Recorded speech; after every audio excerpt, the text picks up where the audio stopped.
Okay, it's Monday the 21st of May 2018 and I'm here at Portland's Union Station ready to board the third leg of my Train Odyssey. This will be the Empire Builder from Portland to Chicago, which will be the end of my journey. 3 days ahead of me of train riding. And Portland's Union Station is a very attractive and apparently well-maintained structure. And let's go in and see if there's a lounge for first class. I don't know if there is or isn't.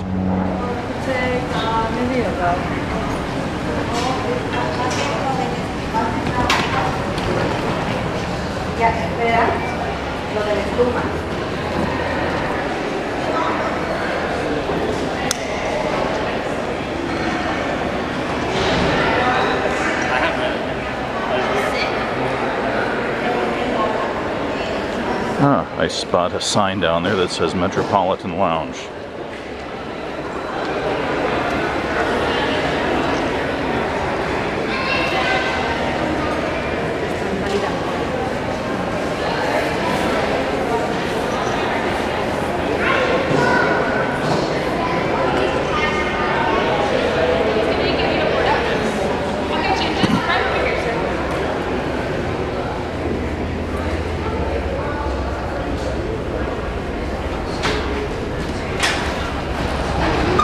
Alright folks, once we go on train 11, let's start getting you aboard.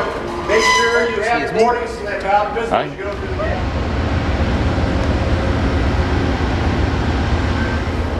gate. So this is the Portland Metropolitan Lounge. It's not very big.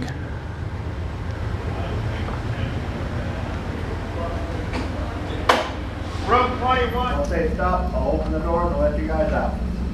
Northbound to Seattle. What's this?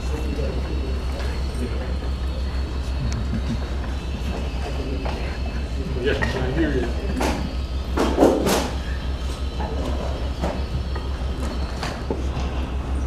This is the Coast Starlight that's passing through on its way to Seattle. Same train I came up on from Los Angeles a few days ago.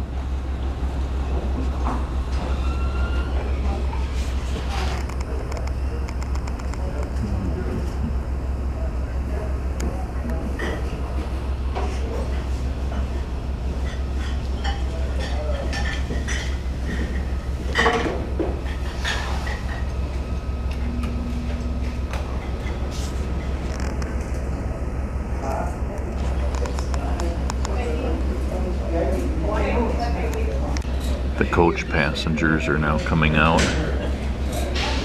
and being ushered down towards the rear of the train.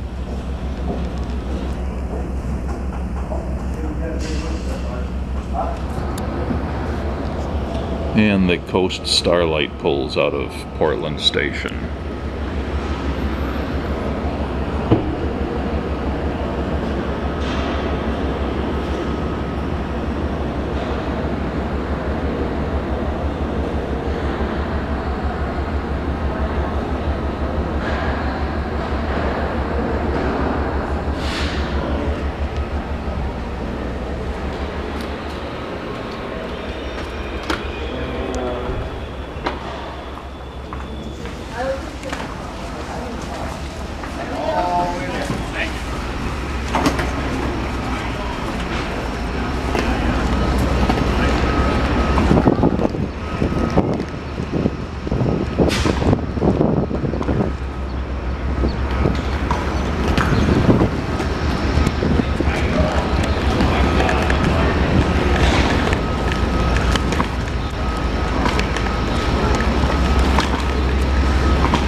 consist on this train coming out of Portland is a bit different from what it has been on my other trips, because the train has yet to be merged in Spokane, so it's only got one locomotive at this position.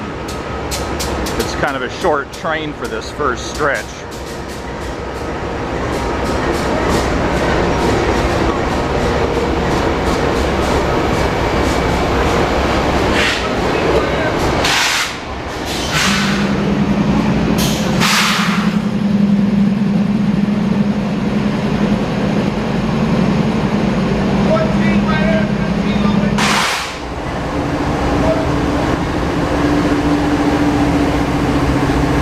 On this train, the sleepers are at the tail end.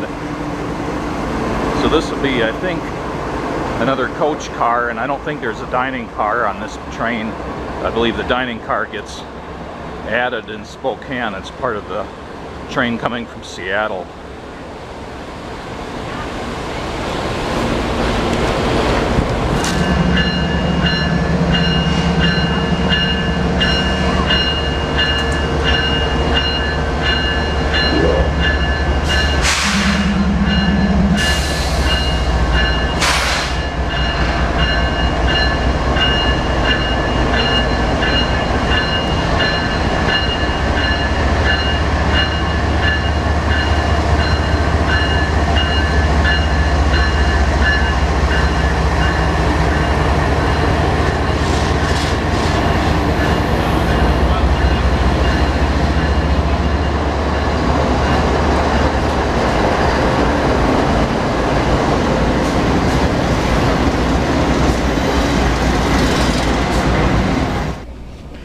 And at 4:45 in the afternoon, right on time, the Empire Builder Portland section departs Portland Union Station, bound for Spokane, Washington, where we will meet up with the Seattle part of the train and merge and become one unified Empire Builder with Chicago Union Station as its destination.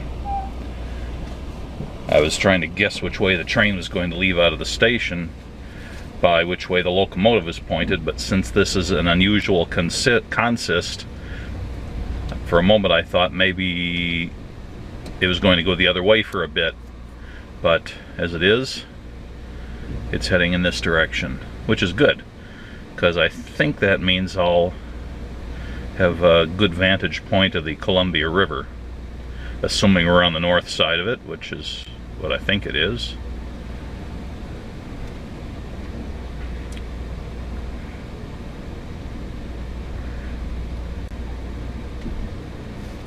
I guess I should turn my GPS on.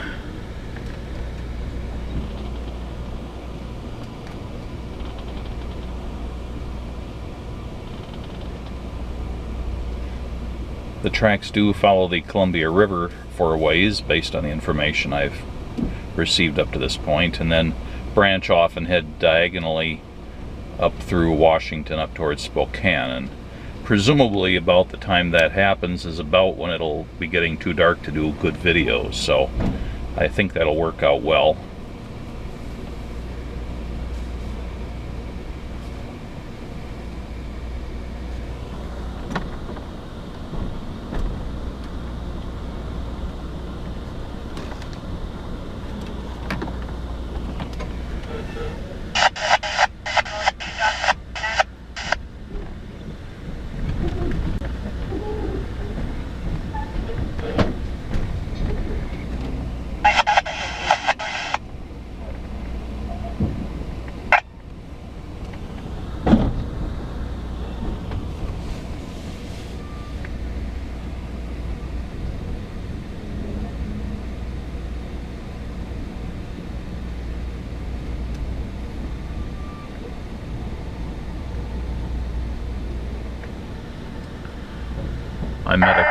I met a couple from Wisconsin in the Metropolitan Lounge before boarding the train who recognized the tone of my voice from my other videos.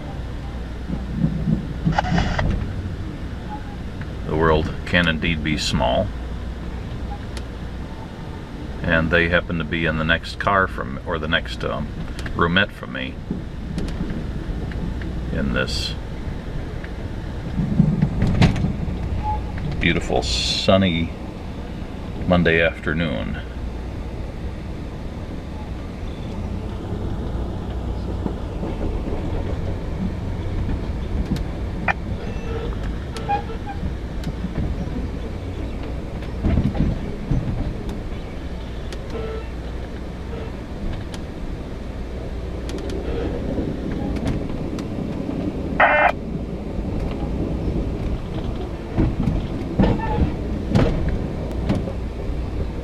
We are train 28,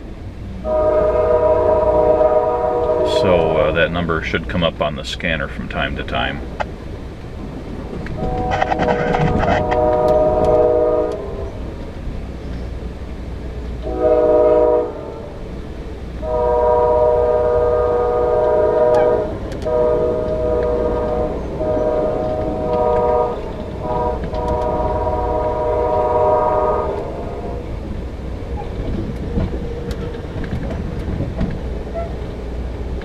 We're in a good-sized rail yard north of downtown Portland,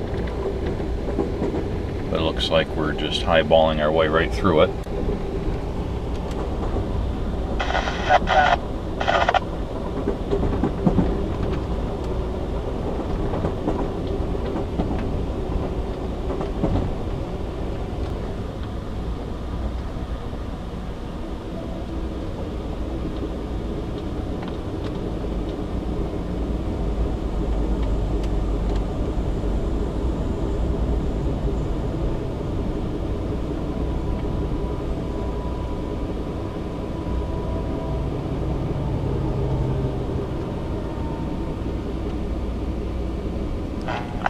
I thought we were destined to cross the river here on this lifting bridge, but it appears that we're going past that.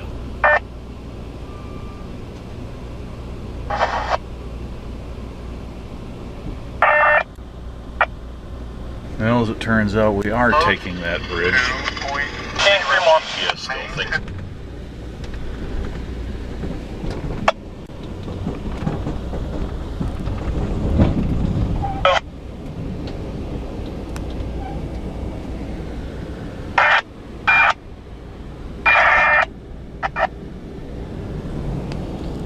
Looking back at Portland.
So looking at Portland on the map, it's hard to see there, but looking at the detailed view, we started out down here and we've crossed over onto this sort of peninsula here. We're cutting across it, and we're soon going to be crossing the Columbia River here, which will put us in Vancouver, Washington. Not to be confused with Vancouver, British Columbia. About ready to cross over to Hayden Island, which is this island right here where my finger's pointing. That's the one we're about ready to cross over onto.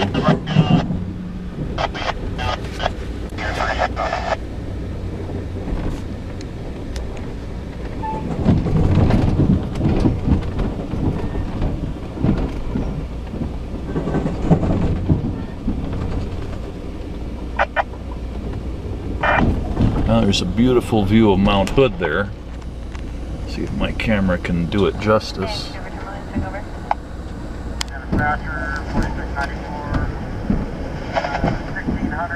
I don't think so.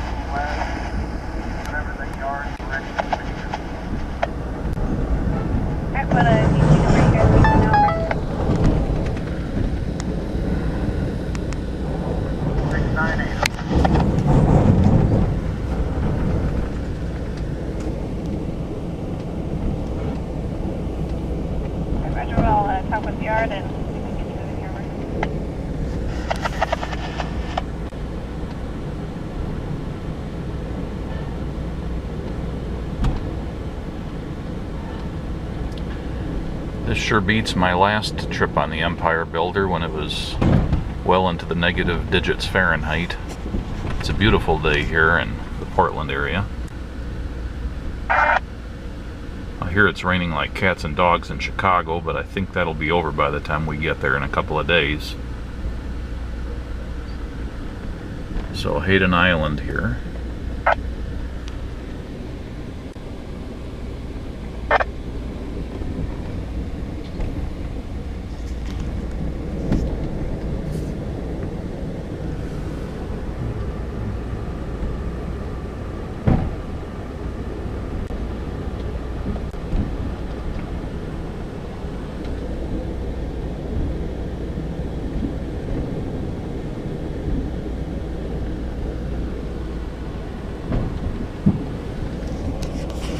I wish I could get a better view of Mount Hood.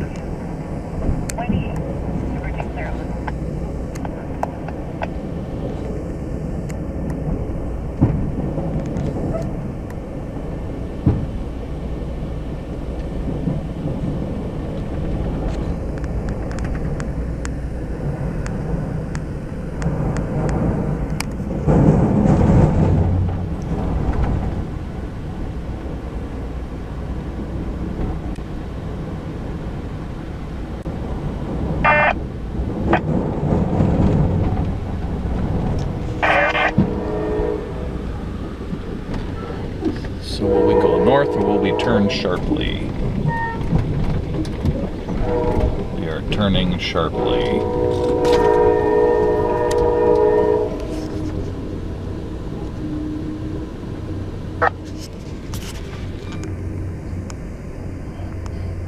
Money shot. Yeah, bad focus, oblique angle through the window. There we go. I guess this is our Vancouver stop. I have not studied the sheet for this part of the trip. All I know is the train goes along the Columbia River. So now that we're in Vancouver, I'm going to presume we're going to be just tracing the northern shore of the river up to some point where we're going to branch and head up to Spokane. It seems logical it's going to go more or less along the stretch of I-90 and then 395. It may. I guess it could take another route, but that seems likely. While we're sitting here in Vancouver, I should point out that Mount Hood, that I was trying to get a good picture of, is the highest point in the state of Oregon at 11,239 feet above sea level.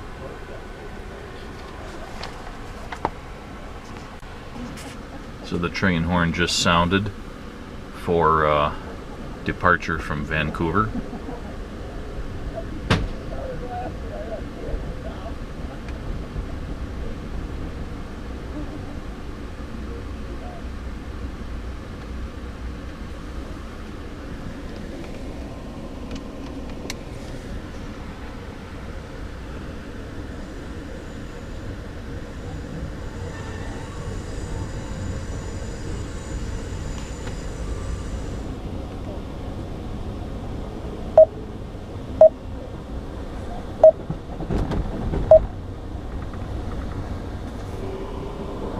I'm not sure. Yeah, this is the Interstate 5 bridge here over the Columbia.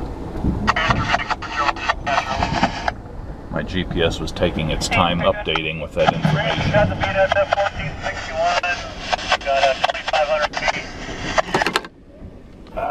Half and not S1 center.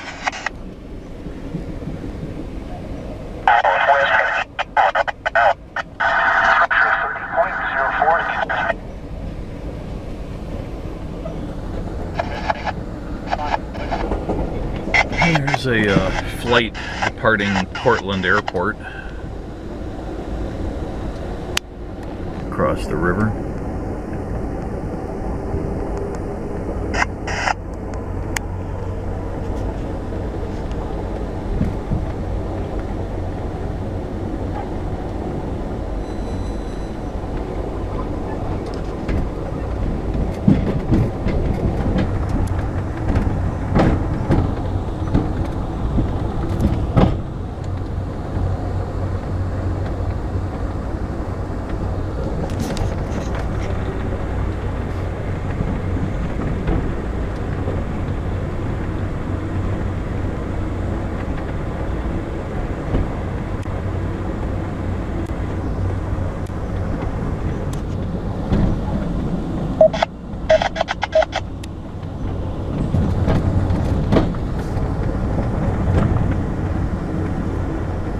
This bridge coming up is the Interstate 205 bridge, so it's the bypass bridge.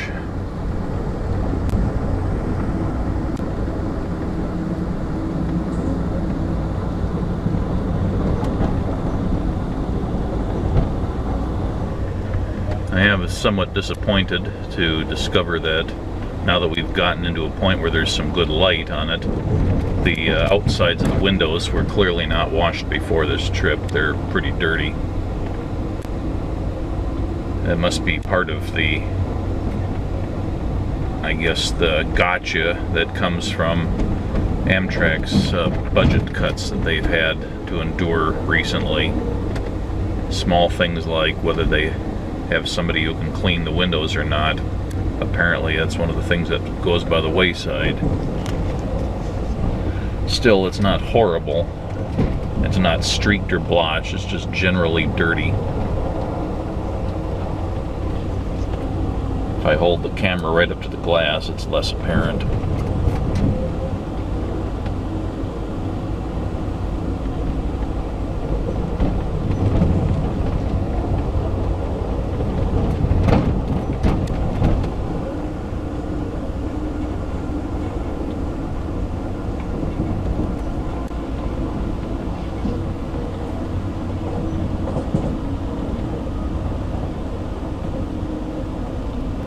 We're on a smaller channel of the river.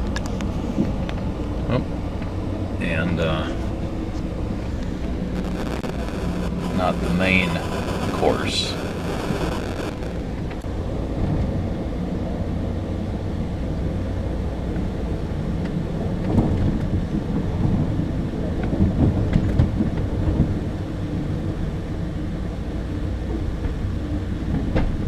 I actually know what it looks like inside those pipes that we just went under.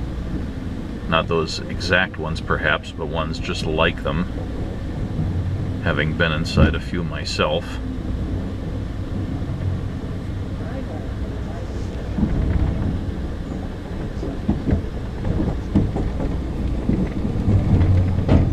One of the things I like about the train travel in general is that it takes you through parts of cities that have things like this that you almost never get to see.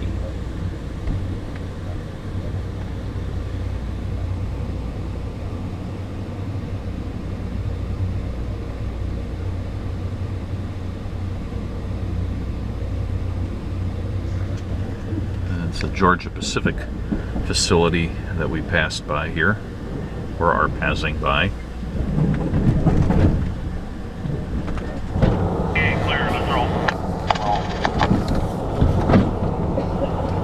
We're paralleling Washington State 14. I just went under it. And the river valley can be seen just ahead, but We're a little bit too far to actually see the water at this moment.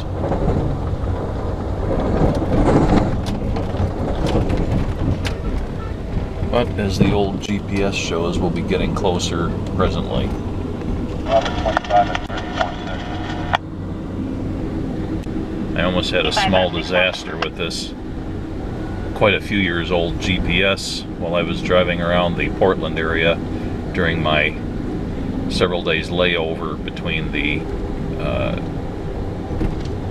Coast Starlight train and this train. My suction cup mount broke, and I had to scurry around to several different stores, but luckily a Best Buy less than 2 miles from my hotel had one in stock that would fit this, which was a minor miracle. I was almost going to buy a whole new GPS just to have something to use on this trip.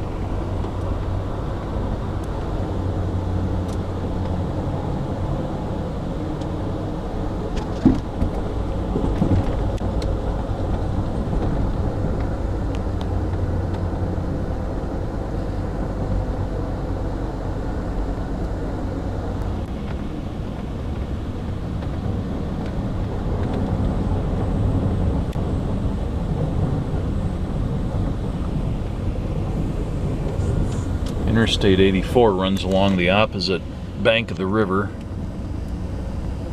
and if we look really hard we might be able to see the occasional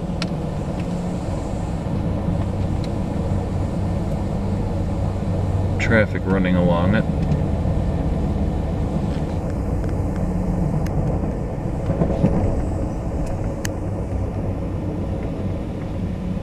There we are. Some trucks.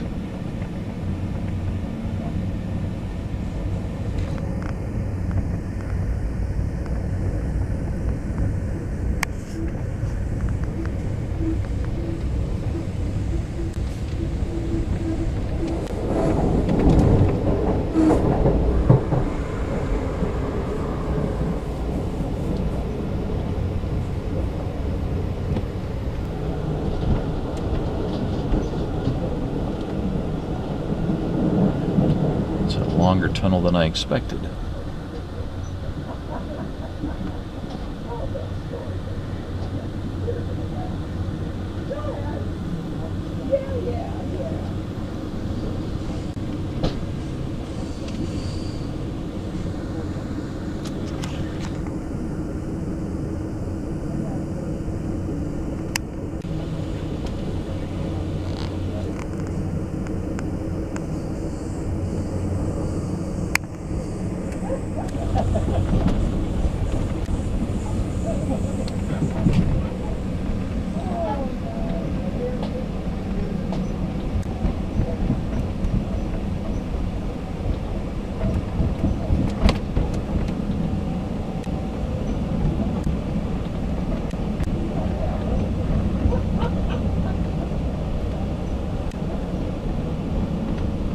Very nice views along here.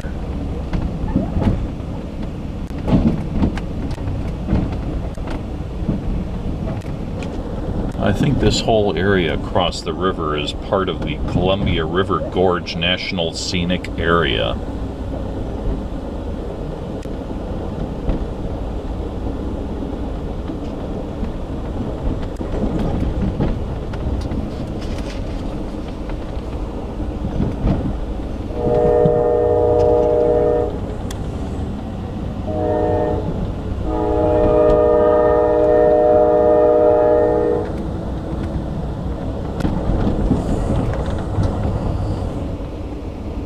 Marvelous cliffs there, very spectacular. Wish I could get a better view of them.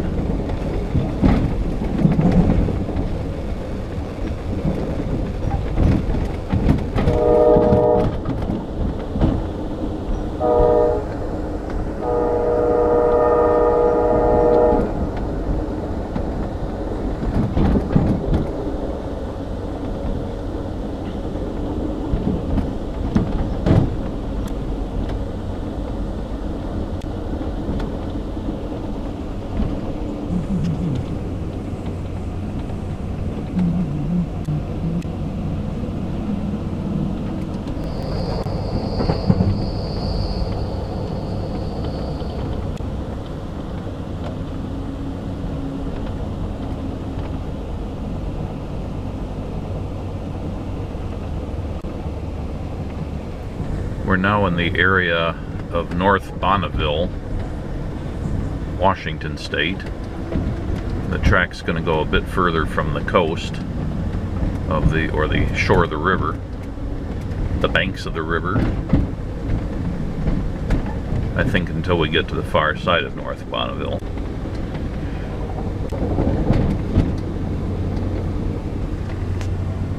And for those following along at home,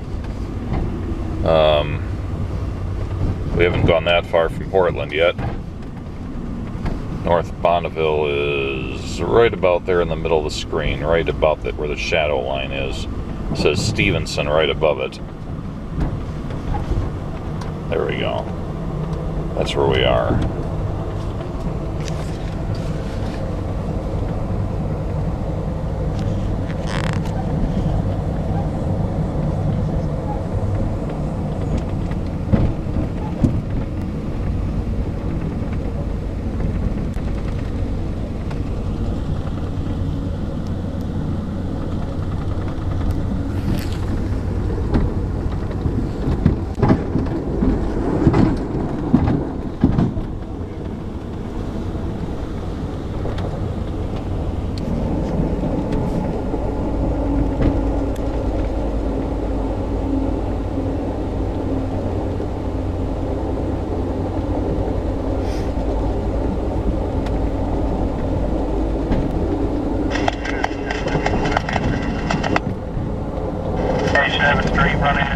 If that's the case, then I've already talked to the terminal to make sure that happens, but you guys should make it. Over.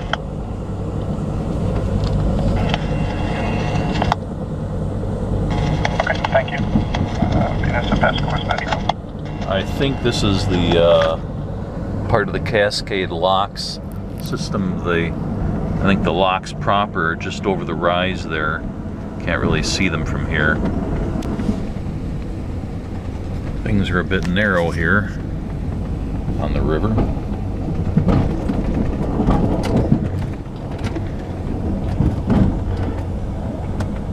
Yeah, I'm not sure if that was the Cascade locks back there. According to my GPS, there's a town of Cascade locks that's coming up on the Oregon side, but that may not be where the actual locks are. So I'm not sure what that was back there.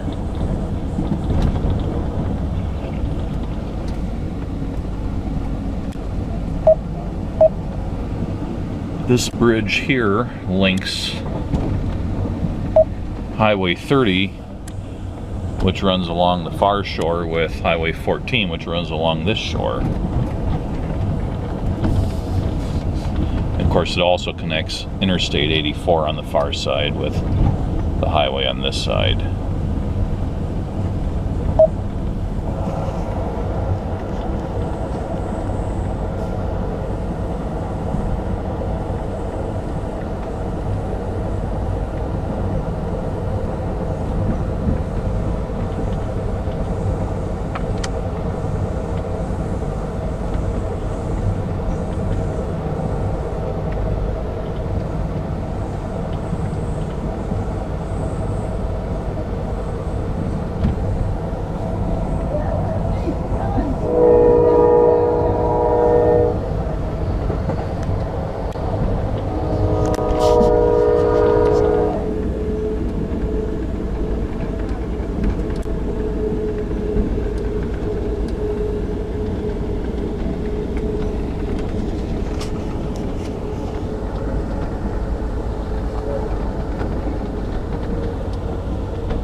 Now in the town of Stevenson, Washington State.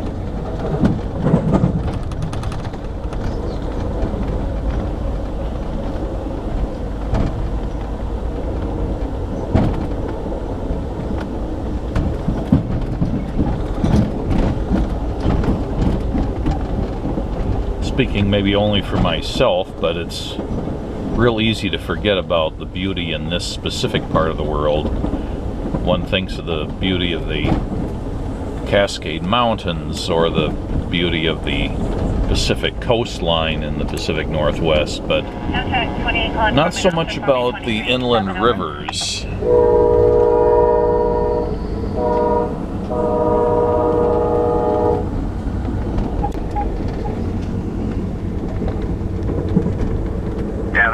keep you moving without stopping you to read it. Thank you. Pasco West Metro. So we've progressed at 6 o'clock p.m. to Carson, right about here. Still quite a ways to go along the Columbia River.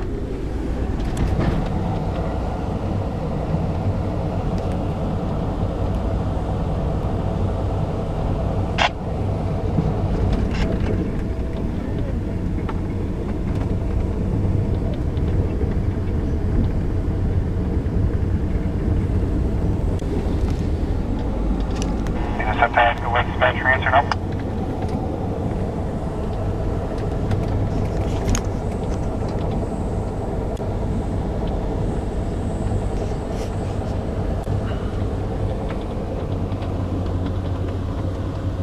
Okay, on Cam at 87, I'll pass the word. Oh. Yeah, there's a bit of turbulence out on the river there. This is a river that has some flow going to it here. It's has waves and little white caps.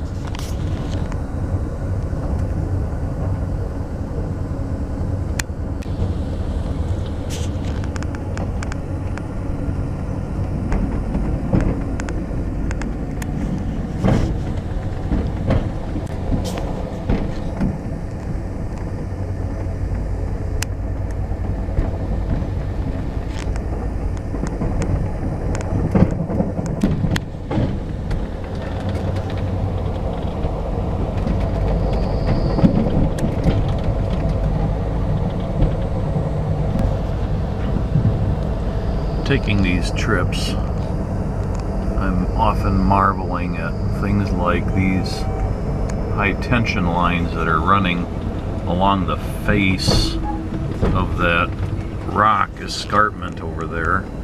Anyway, we're past that now, but way up on this crumbly, unstable, steep, boulder-strewn slope across the river were these high tension lines, and their towers are starting about a third of the way up the slope. I thought, that had to be a job, just erecting those up there. You know, how do you get heavy equipment up there to do that?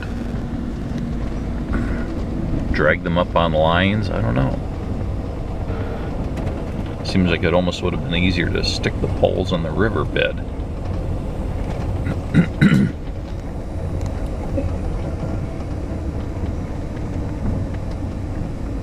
There's some more of the poles on that ridge over there.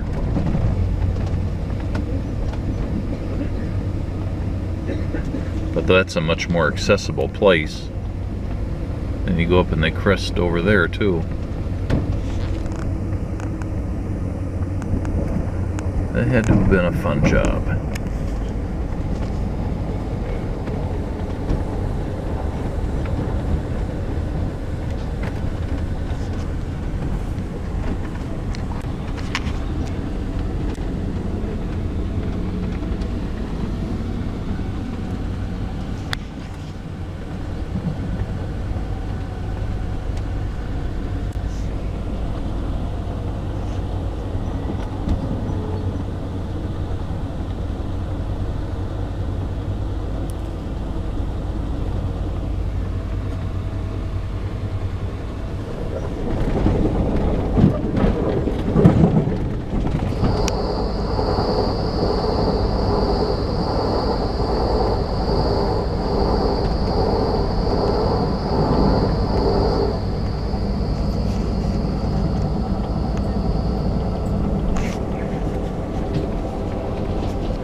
the town of Underwood, Washington State.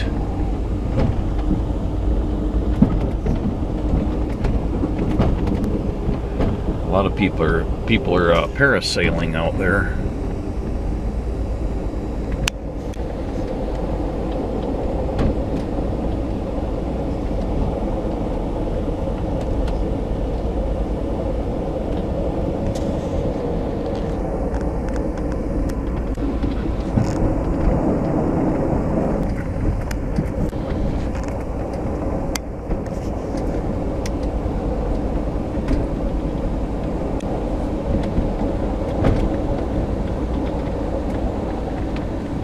This is the Hood River Bridge connecting the Highway 14 on the Washington side with Highway 30 on the Oregon side.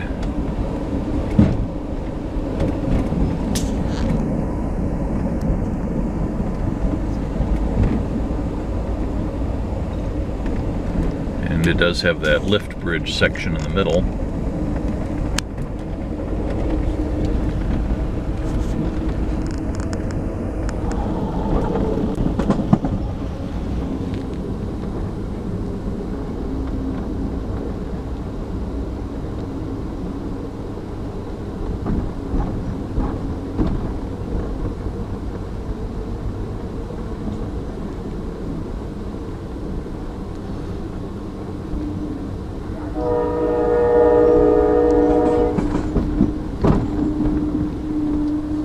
Now we're in the town of Bingen.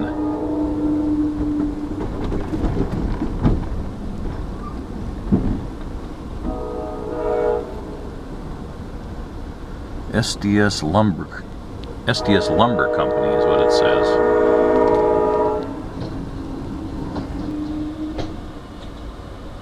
Guess there's a station stop here.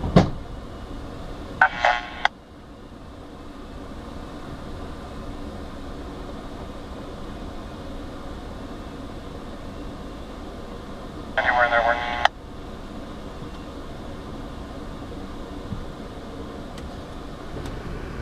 And Bingen is right there in the middle of the screen next to white salmon. So we made a bit of progress along the river. 188 Park, clear block. Clear block.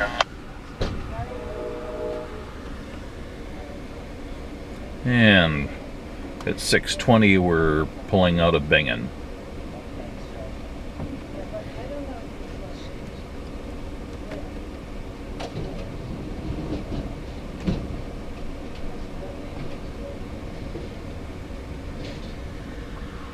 One thing I should note about the cars we have, or this particular car anyway, is I guess it's the newer kind that doesn't have the old-fashioned controls. It has LED lamps and they're on swivels instead of fixed, and they're touch controls, touch on and off. The call button is that one, and then there are buttons for the ceiling light being off or in nightlight mode or regular mode. Over on this side there's also the touch on and off button and then the temperature control.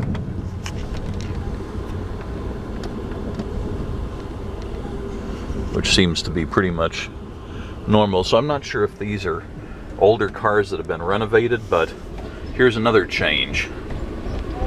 Most of the Superliners that I'm familiar with have curving right down from here to here a metal rail, which the outer edge of the upper berth latches onto in 2 or 3 positions. There's detents on there.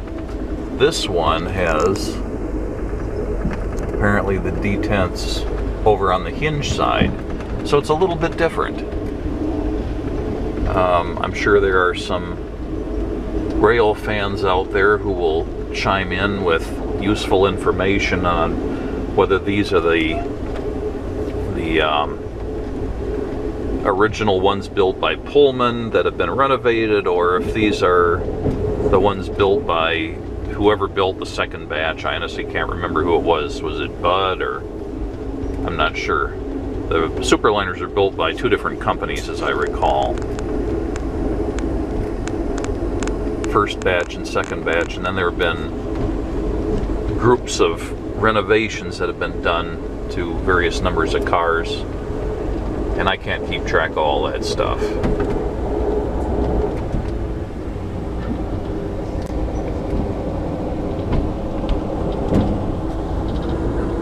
So the really high cliffs on the opposite side are past now, and we're beyond that Columbia River Gorge National Scenic Area.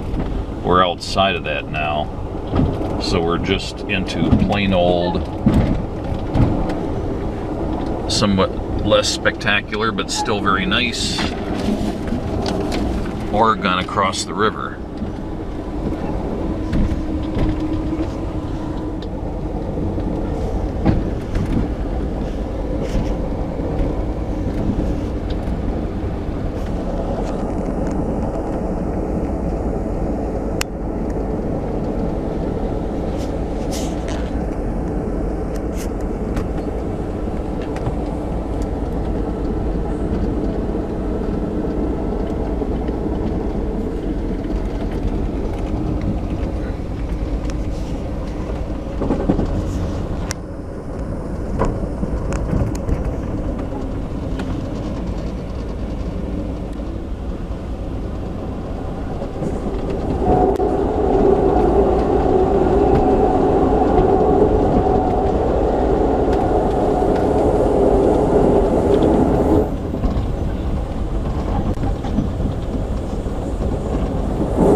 And yes, that was still Mount Hood in the distance.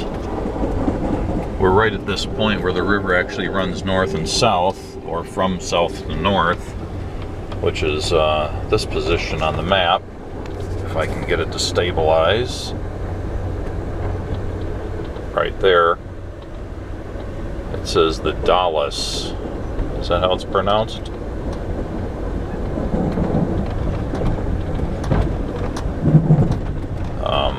Anyway, we're in that position, and Mount Hood is just right over here, so that's what we would be looking at all this distance, and we're still seemingly just as close to it as we were in Portland.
few minutes ago, my car attendant came by with my lunch.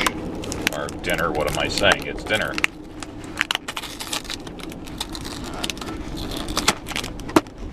So what goodies are there in here?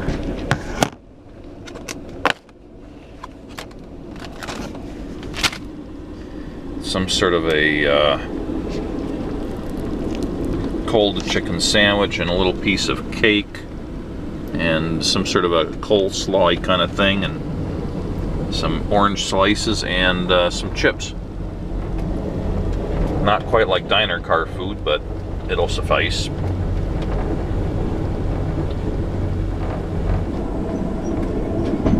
We passed the locks there at the Dalles. My camera switched off right in the middle of it because the battery ran low. So I didn't get it. It was pretty spectacular. Oh well. Over on the far side we can see where Interstate 84 is because there's a white concrete bridge.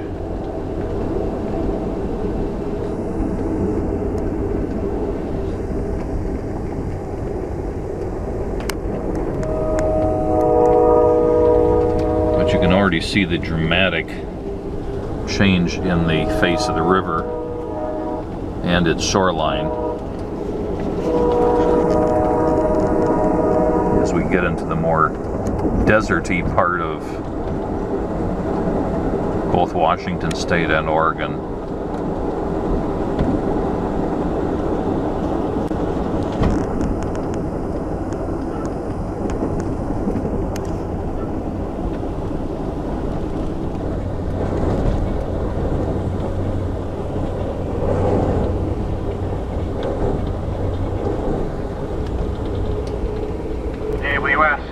If they need anything? We need a fork. I think I'm going to come back. Alright.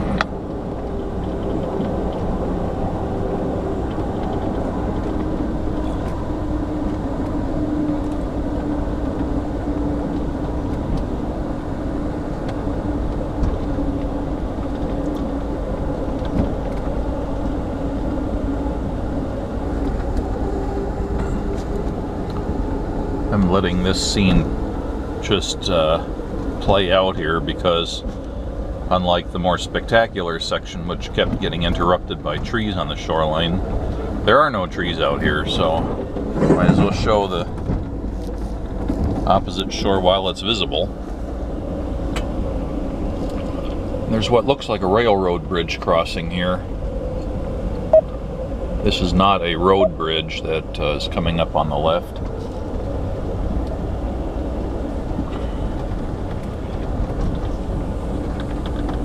But it does appear to be one of the few railroad crossings of the river.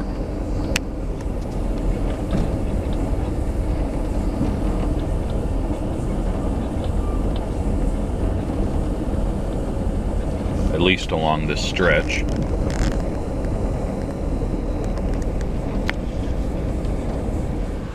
And the train is stopped here in the town of Wishram, Washington State. Once again, I-84 is visible on the far side.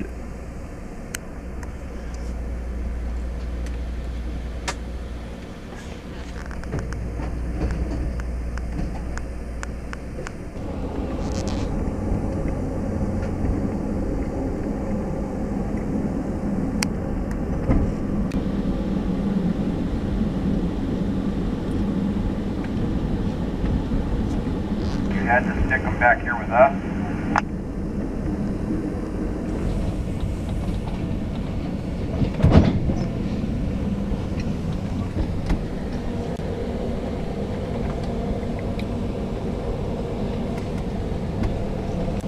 So this is Miller Island here.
Next bridge coming up is the US Highway 97 bridge, which runs along the Washington side until here,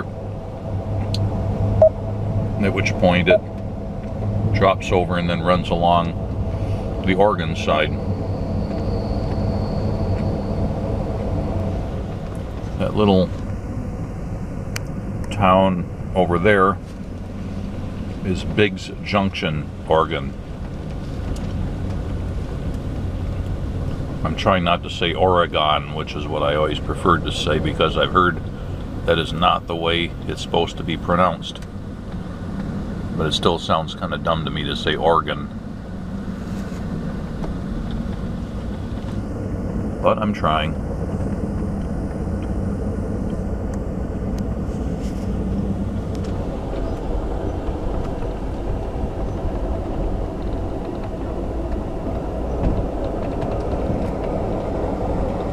Lots of vineyards along here. And groves of various trees, I don't know what kind.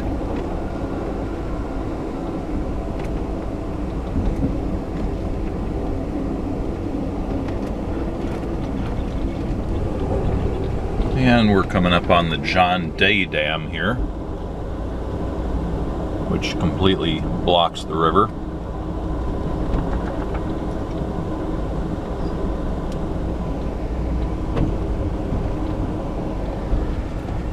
The river, or the dam rather, is right there in the middle of the picture on the camera.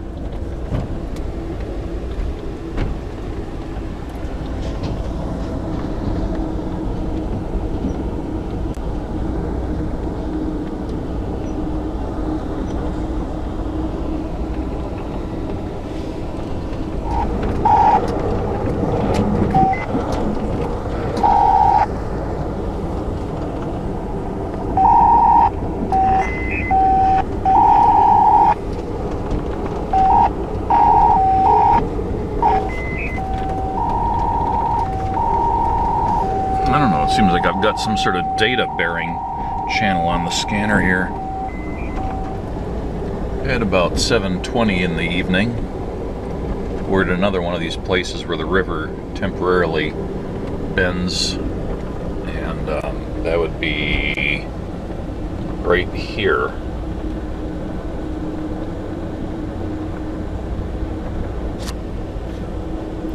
So the town of Roosevelt should be coming up in the not too distant future. Well, that was a pretty decent box lunch, actually. The coleslaw was quite good, surprisingly. The orange slices kind of bland, but just fine, really. The sandwiches were quite good. The flavor was good. There was some nice cheese in there. I don't know what kind. The cake was very nice. And I'm just waiting for it to settle a bit before I dive into this small bag of Sun Chips.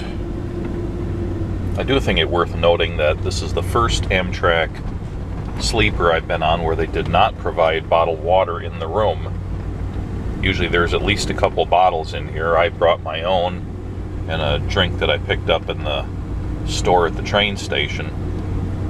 And nothing was provided with the meal either, which surprised me.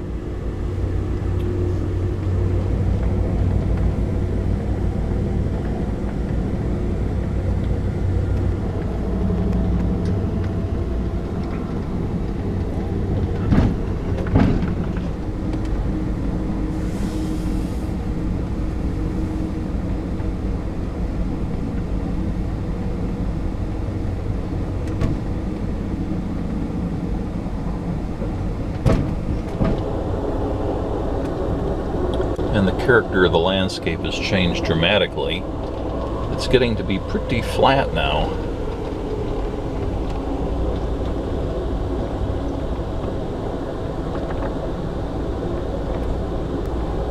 And definitely more desert-like.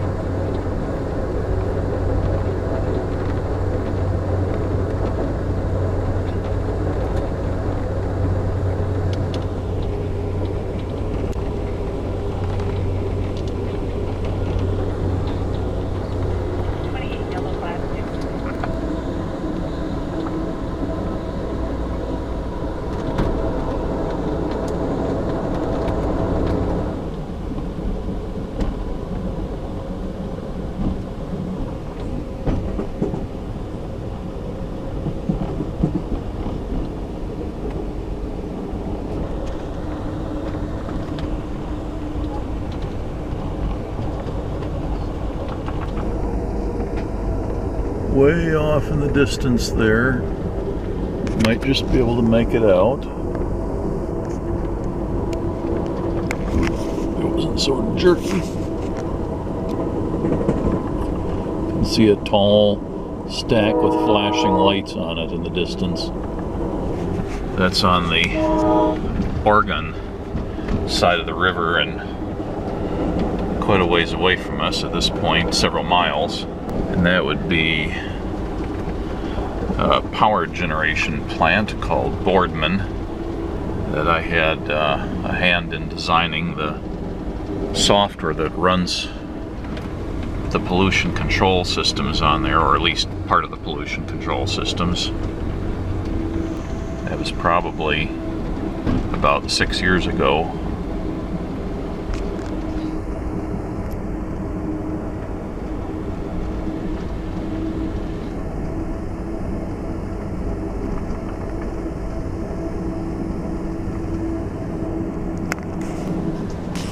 Or not. I never actually went to the plant, I just wrote the software. And here's another likely contender. It could be this one right here. That might be Boardman.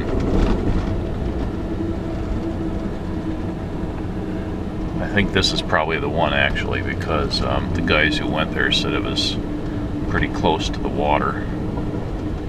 Alright, never mind what I said before about the other one a bit further away. When you write your software properly, you don't have to go out there to fix it.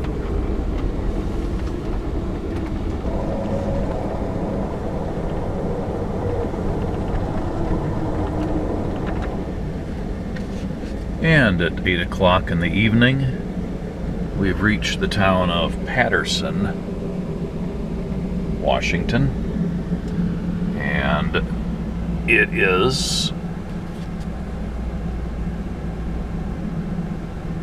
right there, not long before Interstate 82 crosses the river. And I suspect that's where the train is going to depart and start going northwards.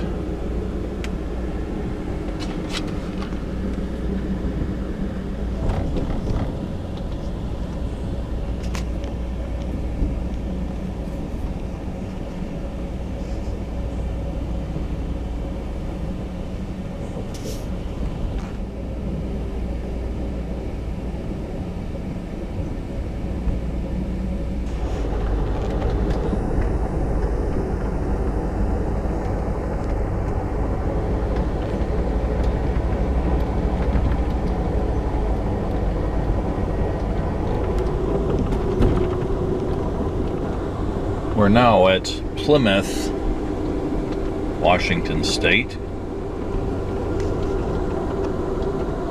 where Interstate 82 crosses the river. Umatilla, Oregon is on the other side of the river. And this bridge here is going to be the I-82 bridge, I think. Looks kind of like it's made out of wood, doesn't it? So you've got one direction on an older bridge and the other direction, oh, gotta zoom out, on a modern concrete bridge. Well, we're still tracking the river at the moment. And here's another bridge. This is the McNary Lock and Dam.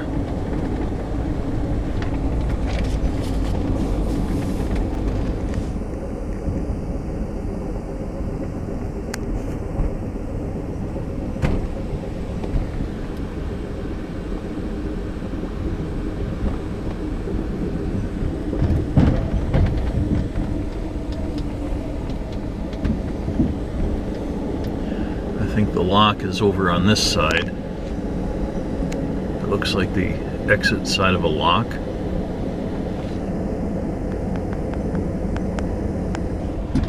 And there's the other side of the lock.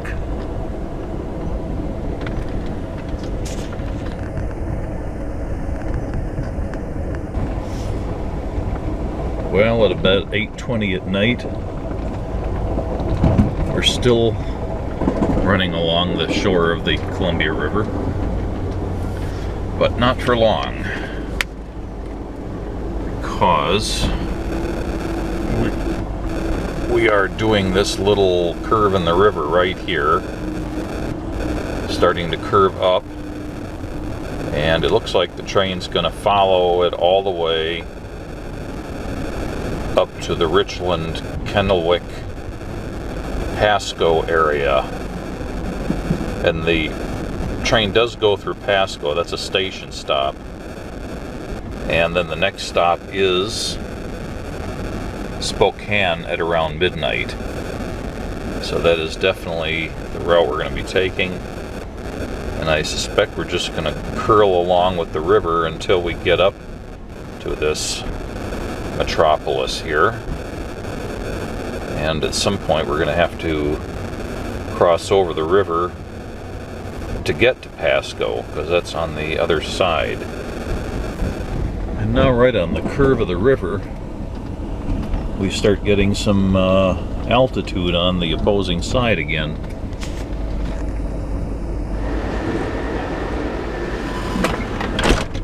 The same guy who has been on each of the trains on this trip, the Southwest Chief and the Coast Starlight, and now this train, he's gotten yelled at each time for walking around barefoot. And I can see right now he's just left his room walking around barefoot again. Guy doesn't learn. I know I've said it before, but AMTRAK will jump on you if you walk around outside of your room without shoes on.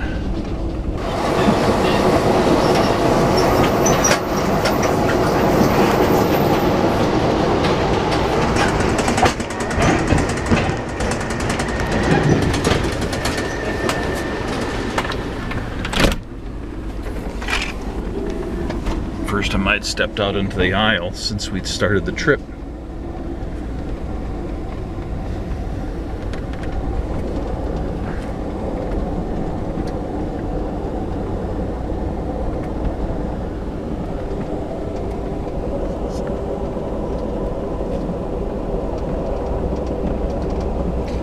If we were to go straight along this highway here, Walla Walla, Washington is over around here. But we're not. We're going north.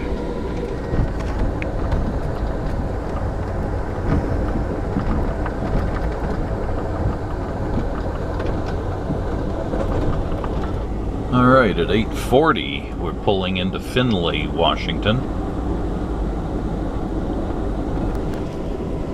Findlay, Kennewick, Richland, etc.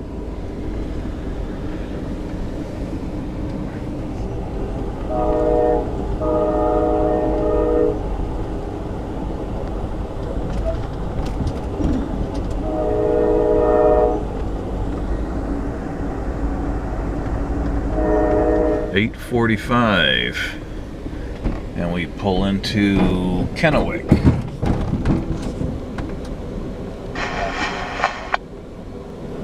And from the looks of it, we're going to cross the river right here.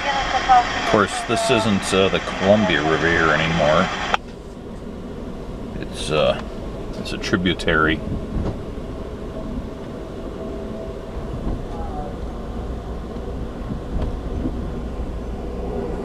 Copy your telegram.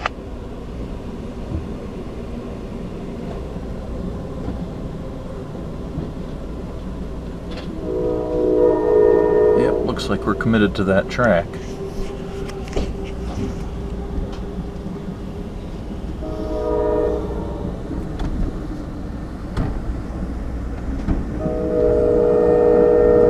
And it looks like it's going to be this lift bridge.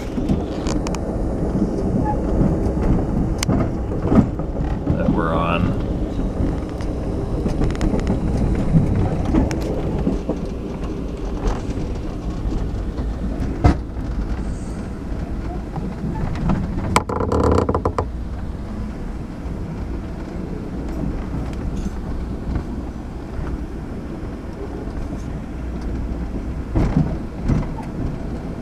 Diverging, clear over.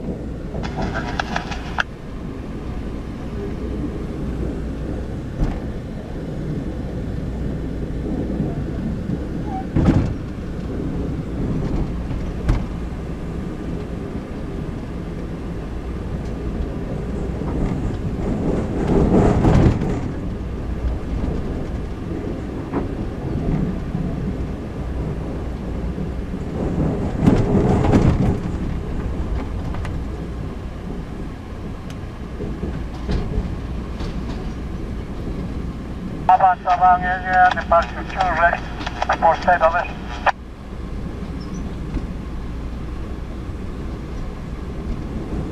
Yeah, the other side.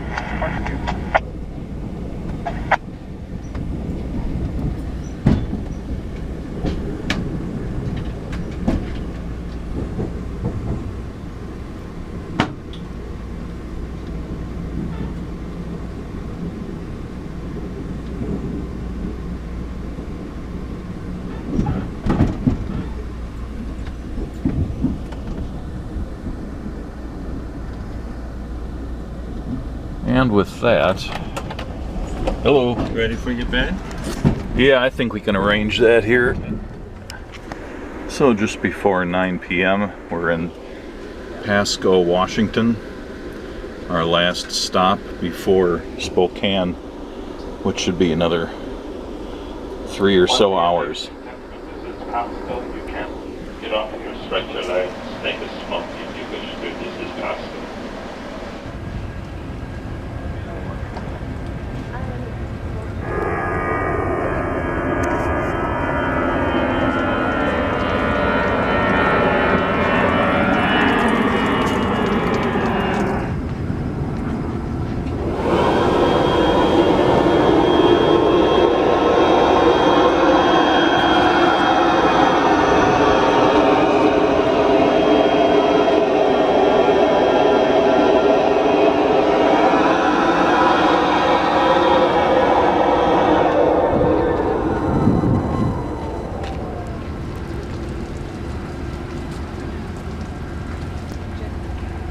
So it is very clearly a very short train compared to most of Amtrak's long distance trains, and that is because it's only about a third of the total Empire Builder. Got the one sleeper car, and then immediately a coach car in front of it, and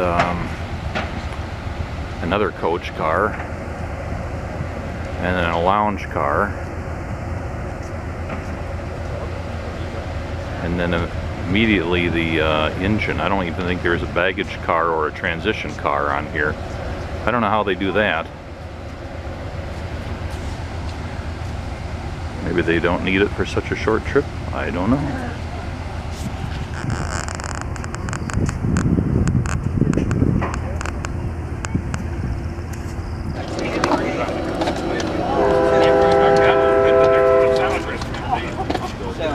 He said this was all that was given to him. I may need to call. Yeah, we only got one. Coming back. I don't know. I gave you one with the cash and one of these. So. I don't think it really matters. No. It's all electronic.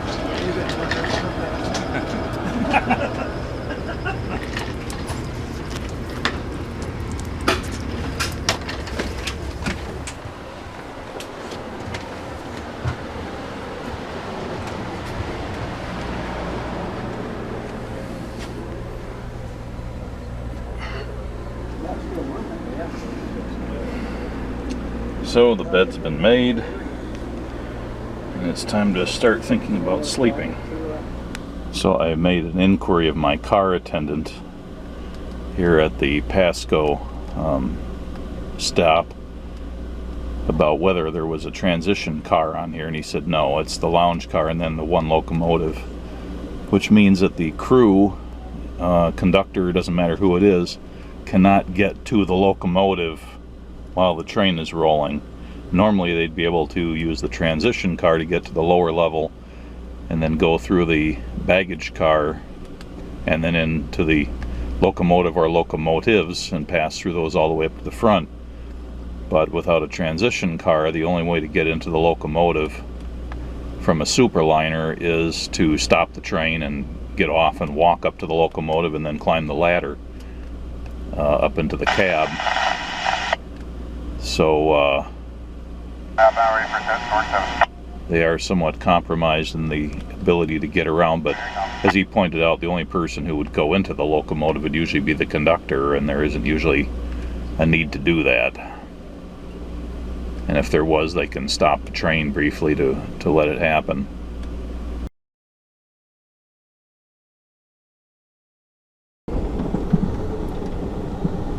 Well, it's 6 a.m.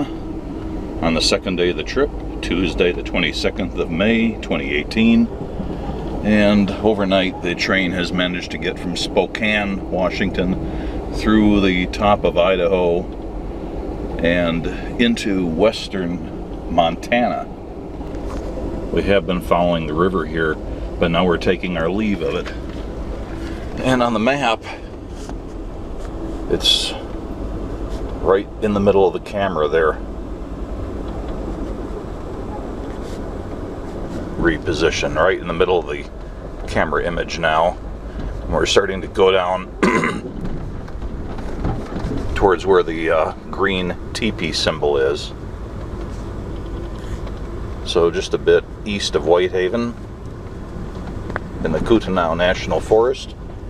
And I presume we're going to be heading very quickly for the bypass around Glacier National Park. But it is now time to see about getting breakfast. Hopefully it's open now.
I wasn't prepared for that. I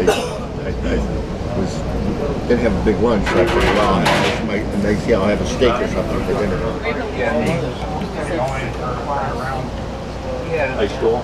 That was the main course I've seen. Part of the university then. Right along I went to school there for a couple years. Raffles and outside. Yes, I don't remember.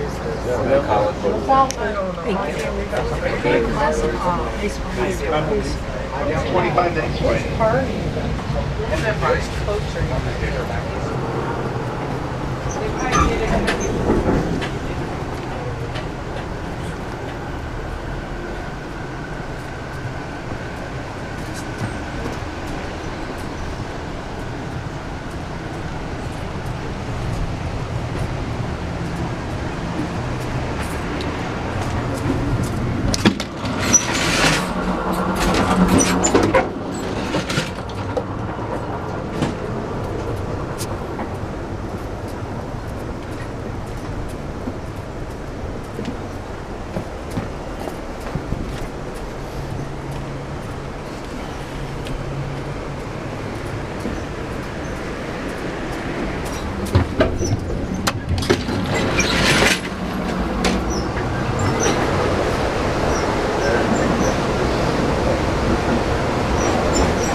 Excuse me.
At 7:10 in the morning, we're paralleling Highway 93.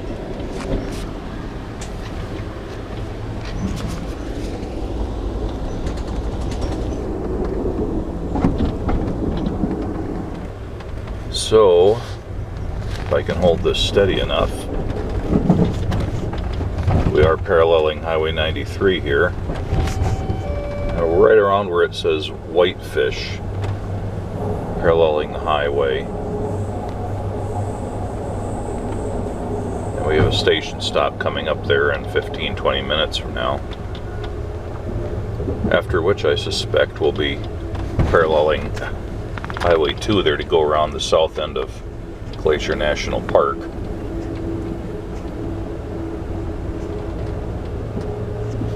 We've been going through the Kootenai National Forest and the Flathead National Forest.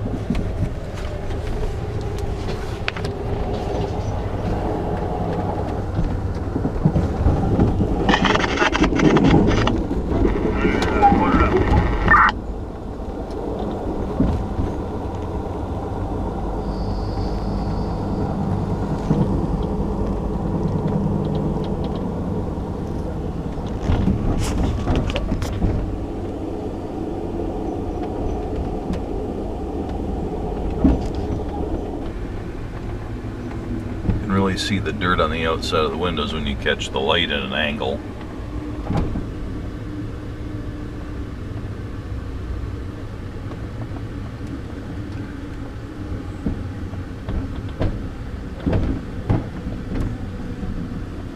I would consider this worthy of a strong comment to AMTRAK. It's in the last year I've really seen a big change where they're just not doing things like cleaning the windows, and I think half of what you're selling here, people, is sightseeing trips. The windows have to be reasonably clean, at least some effort put into it.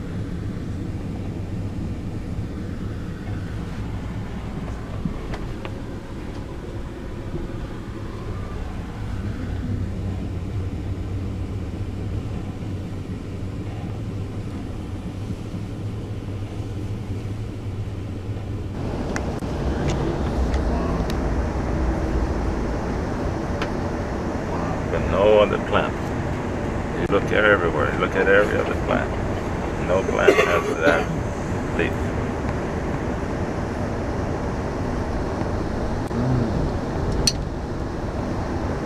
But every rock. I didn't think that anybody ever found that. It was sacred books.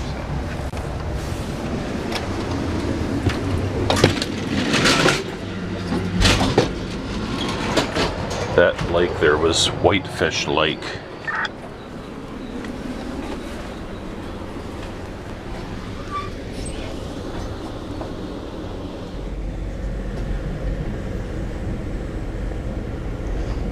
I tried to get some videos of Whitefish Lake, which is along the other side of the car, but the sun is coming in from that side. There's just a ton of glare, and I couldn't get more than a few seconds of usable video. So I'm trying to concentrate on my own side of the car as much as possible. Although sometimes that's all you get is a rock wall.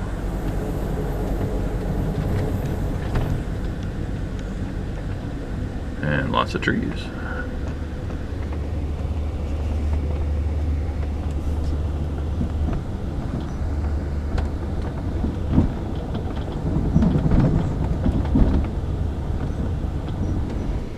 So the GPS has shown the tracks along the west side of the lake and then east from Whitefish.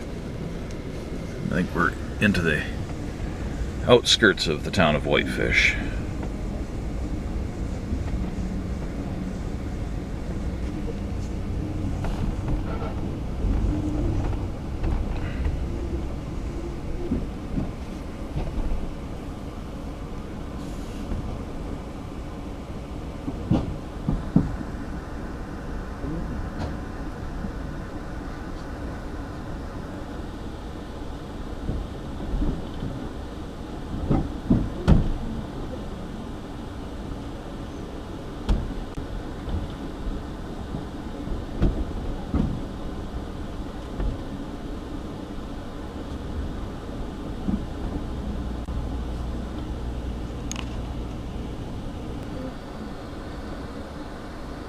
And this is Whitefish, Montana.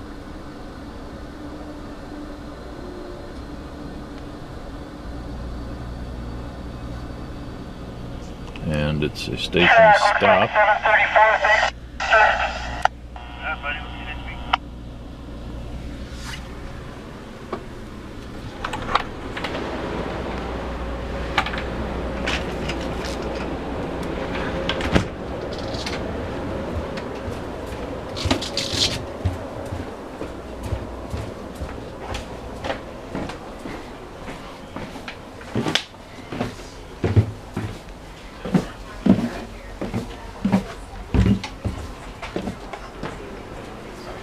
Whitefish don't have breakfast. He makes pancakes or waffle. I mean, omelet.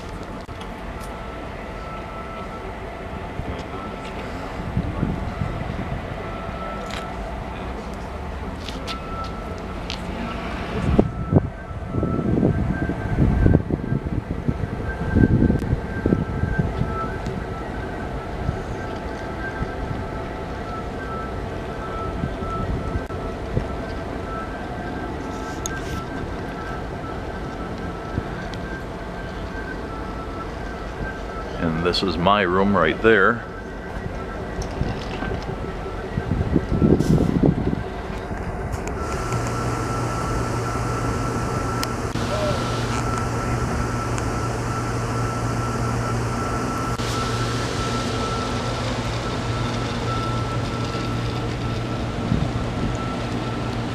Well,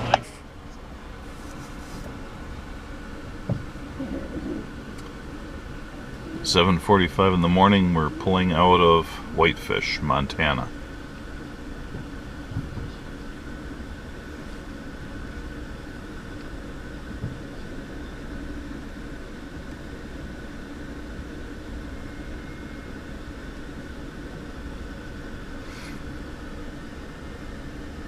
AMTRAK power 734 in, 745 out at Station Ask, over. 145, thank you. AMTRAK. Running air.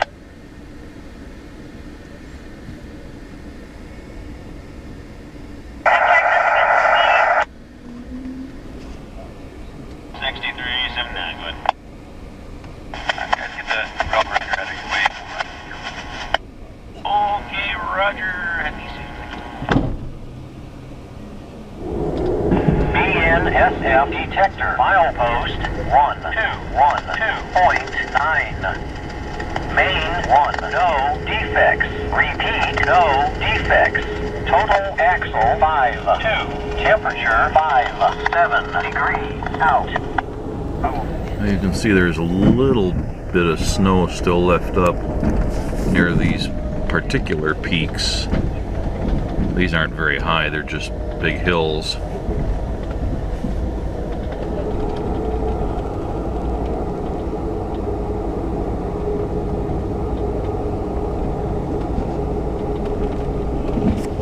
There are several small rivers in this area. One of these might be the Flathead River. It's the only one that shows up on my map, so maybe that's what this is.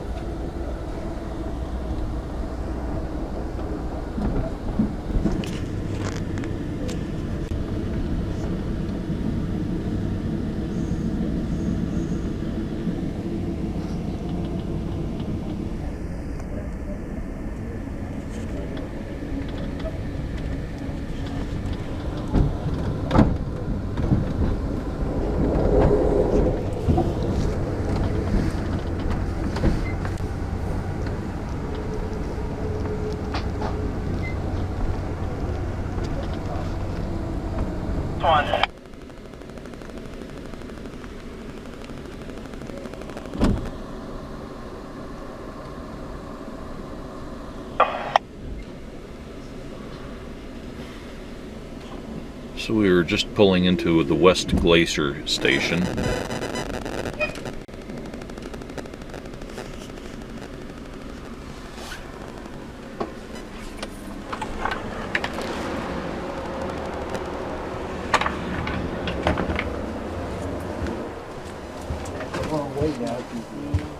Yeah.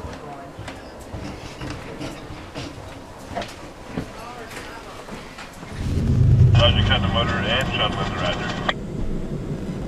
You got it. Appreciate the help there, Spencer.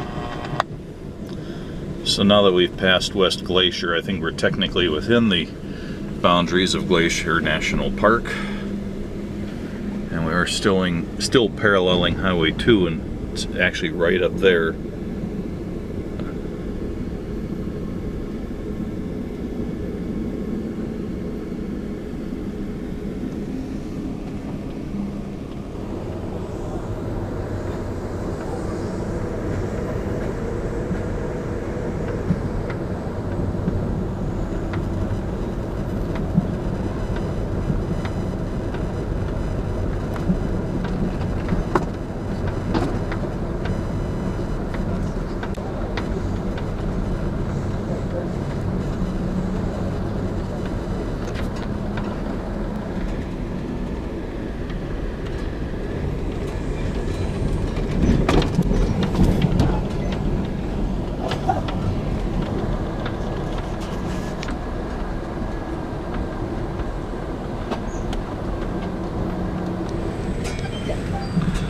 I've just shifted over to the vacant room on the other side of the aisle from my own room. The people who were in here got off at West Glacier.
Still Highway 2 there.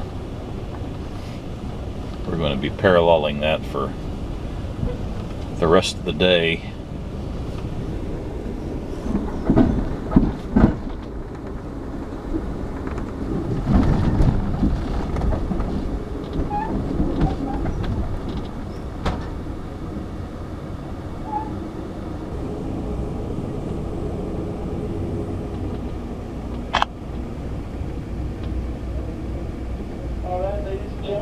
Next scheduled station stop, Essex, Montana.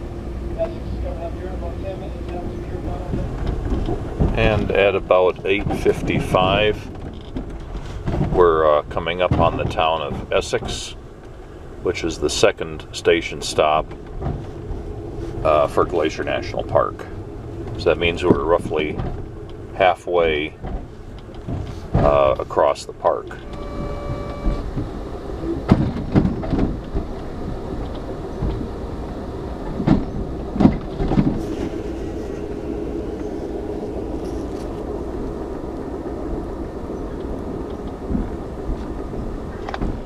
Back on the first one, Roger.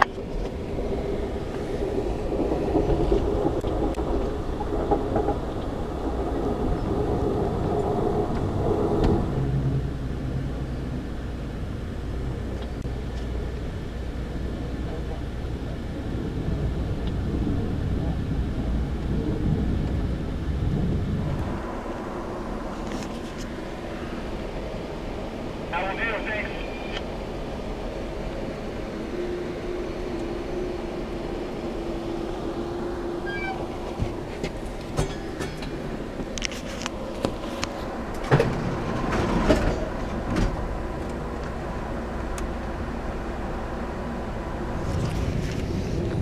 And you can see there's a much larger train we have now than we did yesterday.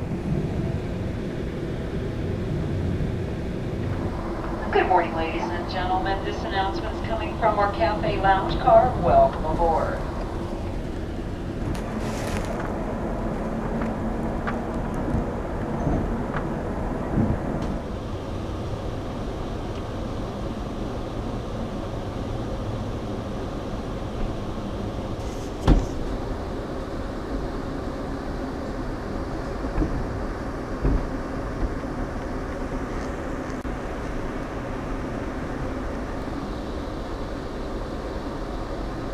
Highway 2 again, and the river.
Milepost 1162.1, main 1, no defects. Detector out.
Station stop is East Glacier Park, Montana.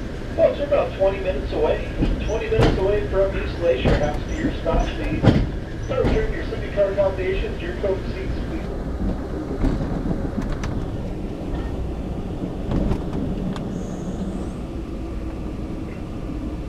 please. So we're nearing the end of our passage through Glacier National Park. We're quickly coming up on the border, and the town of East Glacier Park. I think it's called East Glacier Park, or East Glacier Park Village on the map.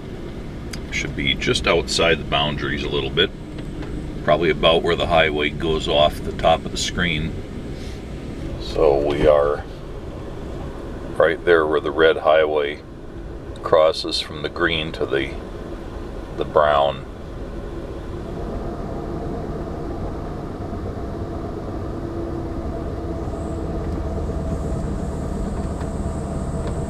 We're pulling into East Glacier Park. Detector milepost 1138.8. No defects. Repeat, no defects. Total axle 5-2 out. I won't.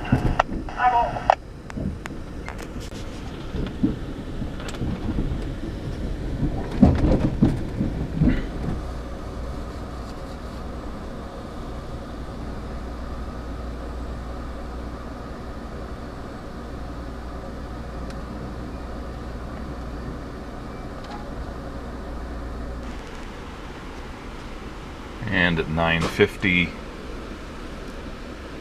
we get the call to highball out of here.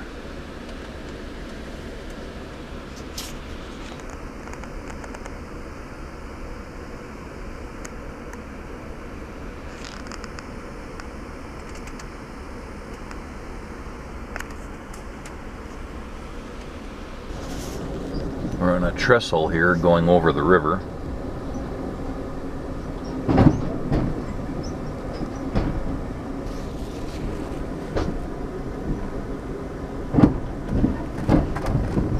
By the green flag for 35, here we go.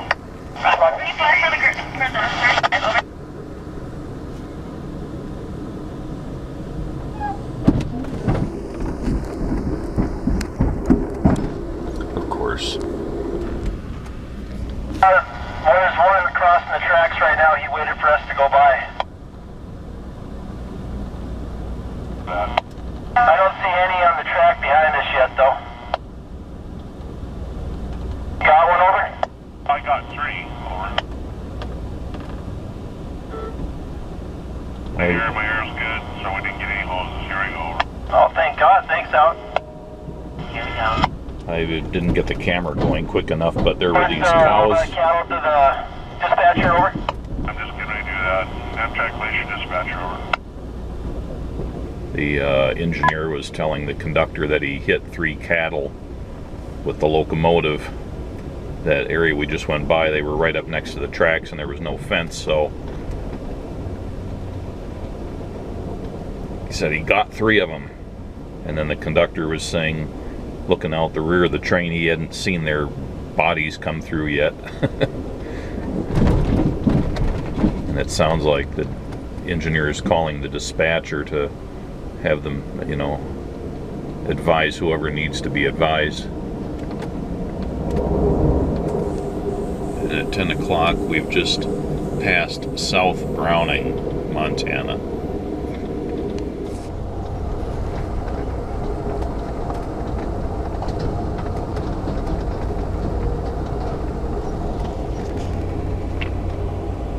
At 10:20 in the morning, we are just west of where it says Cut Bank. At 10:36, we're pulling into Cut Bank, Montana.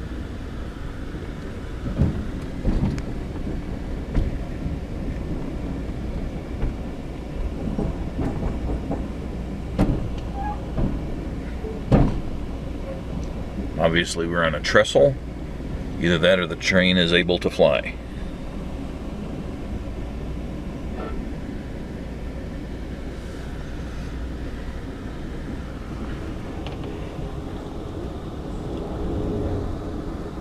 First McDonald's sighting since leaving Portland.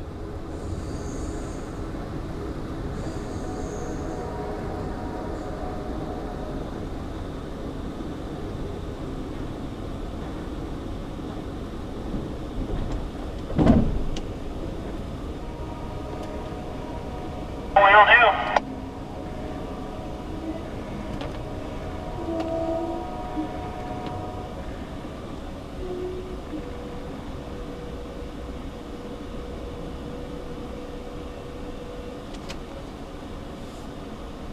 AMTRAK will be able to highball on time to wind block.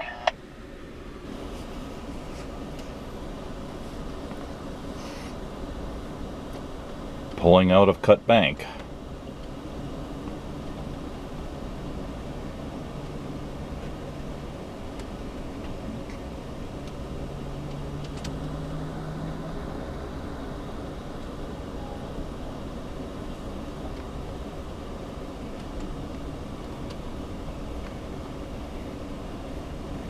Not much of a station.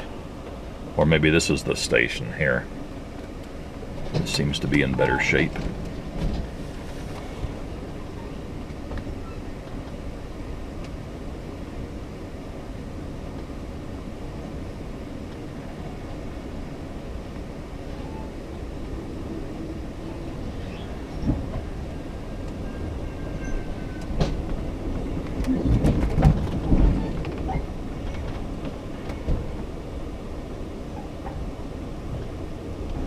At 11 a.m. we're on the outskirts of Shelby, Montana, which on the map is right there.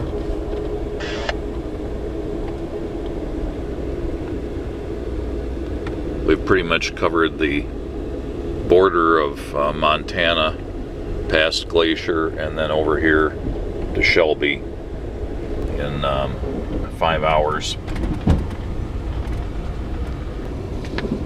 We're about ready to cross Interstate 15.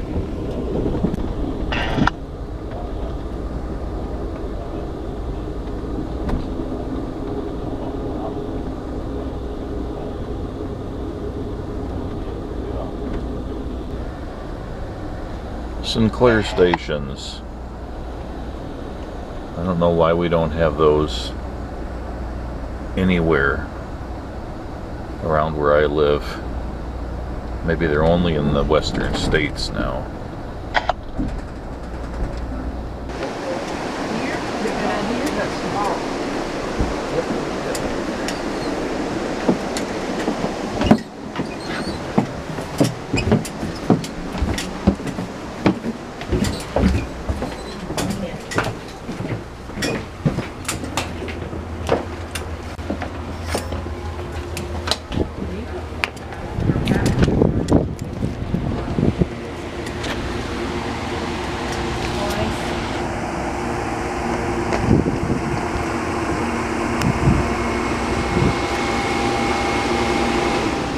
Train didn't pull quite far enough ahead for us to get off without climbing on rocks, so we had to go into the coach car in front of us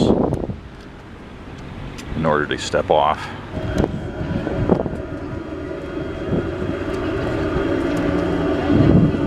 Very comfortable temperature out here. Not sure what it is, but I imagine it's somewhere in the 70s. You're supposed to be able to tell the brand of Superliner car based on the design of the trucks. For example, this truck design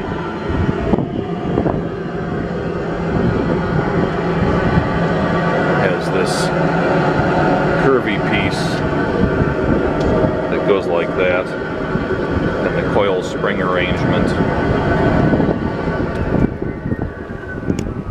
contrasted with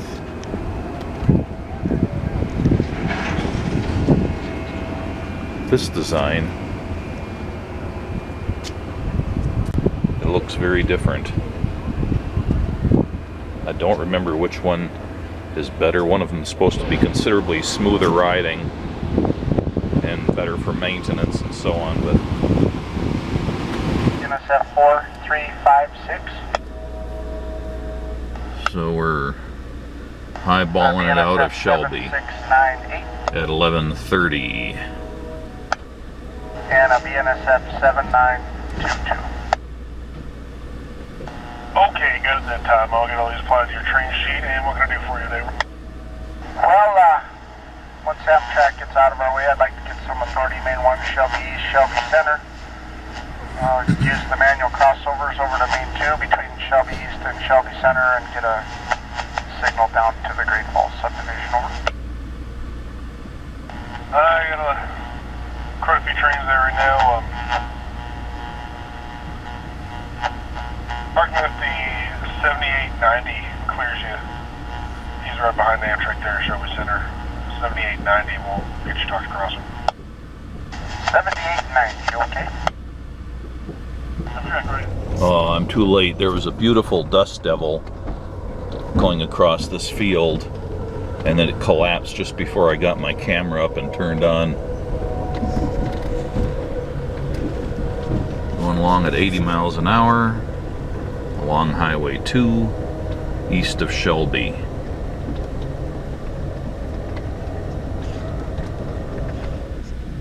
At 12 noon, we're just on the west side of the town of Galata or Galata, which on the map is right there in the middle of the screen. Probably about where the number 5 is on the map at this moment.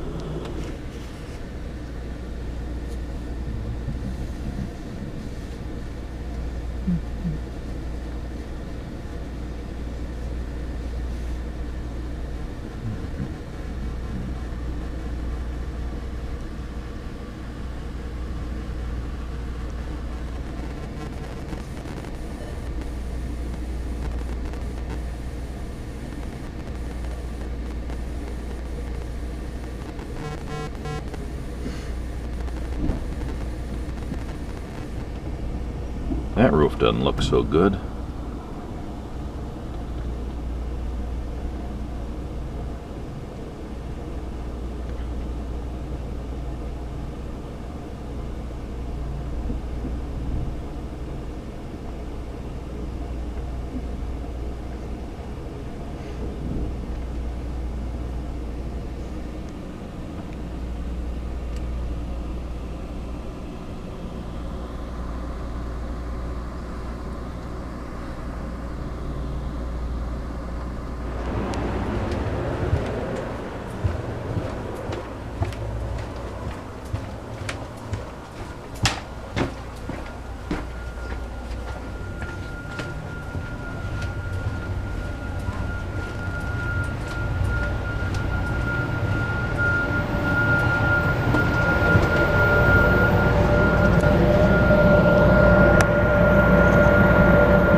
one.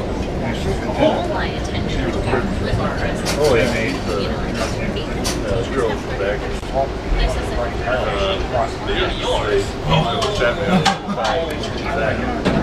What they did was they came in there miles, I was starting to feel it. 600 miles, I'm good. Once I hit that 650, I'm starting to, okay. but they all have big, Yeah, I left at 8 o'clock Friday morning. So, really economical. But, oh man. After what it cost me in Advil and chiropractor fees, and I just went to work to get another damn brain, I pretty much just broke even. Yeah, $40 chiropractor. Flow around the white tight. Yeah. No, I should have. Oh. Okay. Okay. Gotcha. Okay. I didn't know you didn't know Harley before that one. Went for lunch? Right here, please. How we doing? Good. Are you in coach or sleeper? Coach. Alright. And I'll be right with you. Hi, I'm Paul. Joshua. Nice to meet you.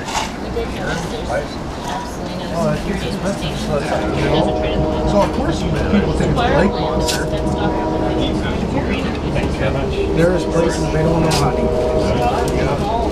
There's places they don't know how to eat. But up where I live, you go out there up and full big huckleberries in the summertime. In the summertime we're busy. Wintertime you're sitting but we stick to the trees a lot, you know, because you can still cause an avalanche with the trees, but it's less likely to happen in a tree well. But yeah, you'll get water. Yeah. A little bit, yeah. Oh, is it?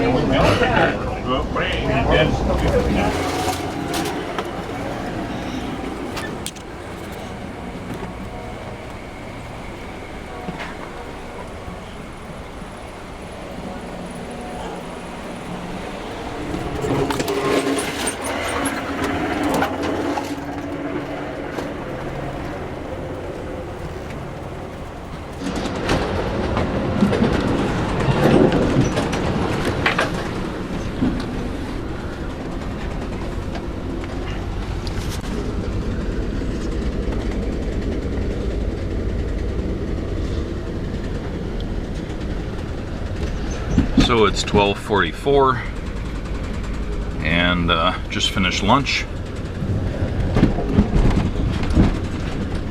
Seems like most of the sleeper rooms in my car anyway are empty now. I think the other sleeper cars at the front end of the train, the ones coming from Seattle, might have more people in them because it's apparently a busier part of the route. But back here it's almost like a ghost town.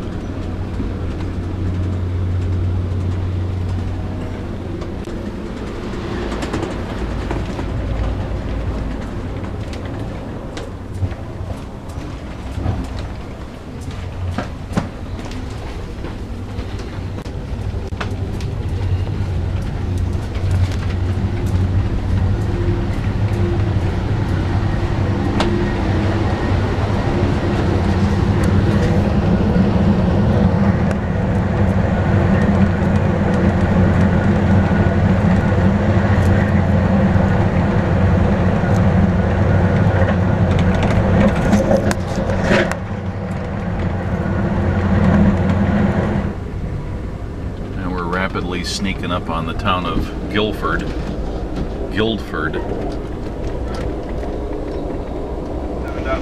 which is right here on the map.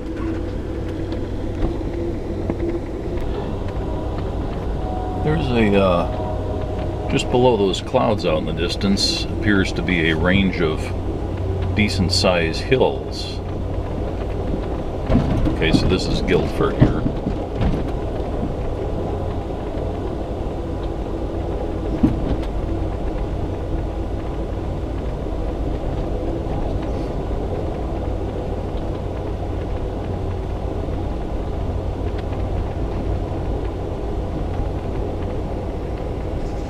Yeah, so let's see if I can get these guys in the picture. Roger, yellow flag, AMTRAK 8 out. Yeah, so those dark hills in the distance. So that's to the south of us. On the map, looking in that general direction, I don't see anything except right about here. There's this area, and it's part of the Upper Missouri River Breaks National Monument. So right now I'm just going to guess they're part of the Missouri Breaks, but that could be totally wrong. Coming to a stop for no apparent reason. Haven't heard anything on the scanner.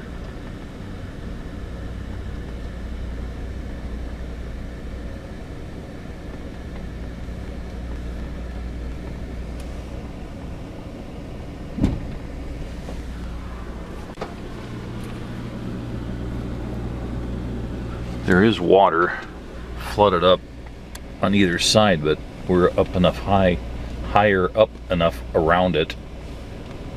I wouldn't think it'd be due to that.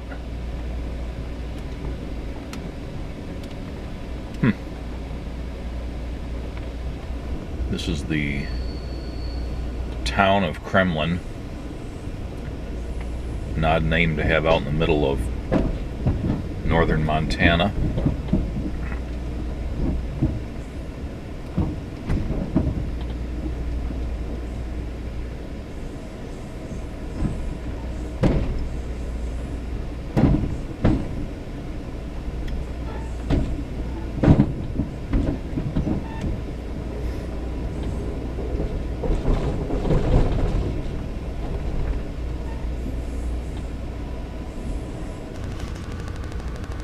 Finally got somewhere where there was some data reception on my phone so I could look up the Missouri Breaks, and it does indeed have substantial elevations as part of it, so I'm pretty sure that range of hills on the horizon was part of the Missouri Breaks National Monument.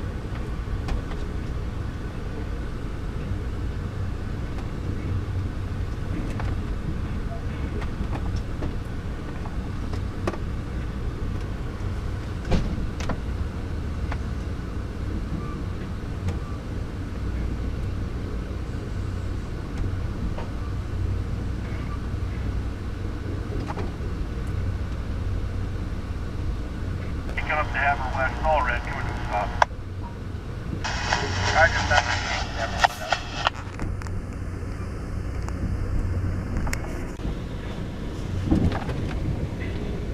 check 8 Havre West, dispatch.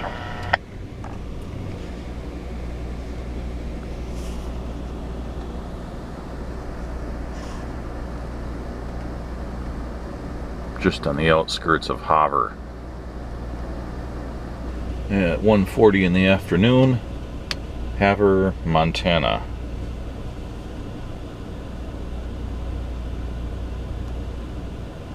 Landed on a restricting to the open.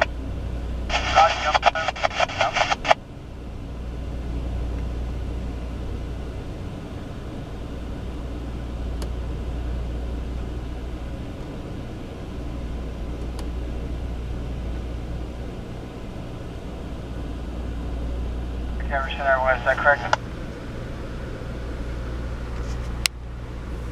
West section. AMTRAK. We're going to cross over in front of you guys. Roger that, boss. We're going to be stopping at the dealers. Love it, Charlie, over. Okay.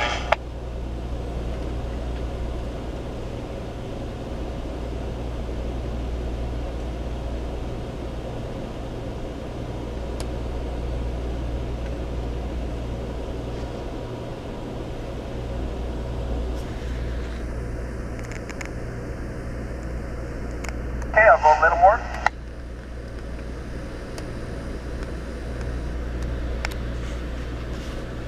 And center.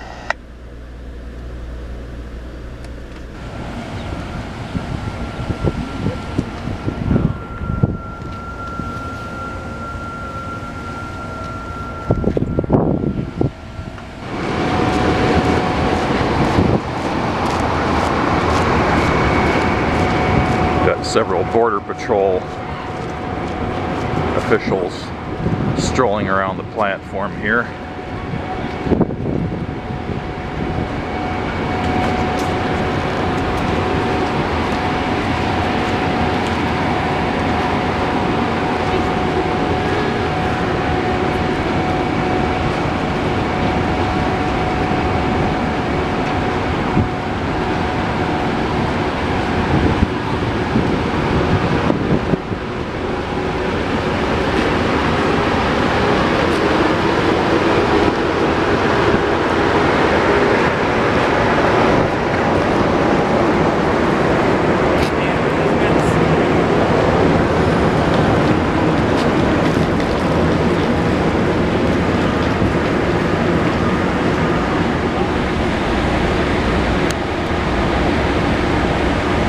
So this engine here, an S2 steam locomotive built by Baldwin Locomotive Works, is one that actually pulled the original Empire builder in the 1930s.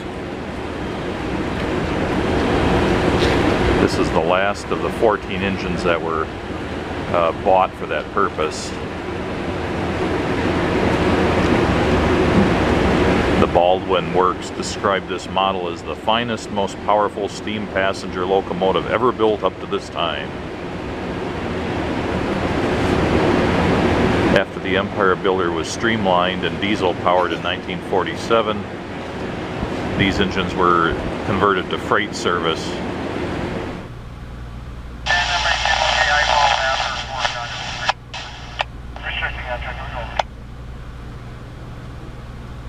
Here's the horn toot.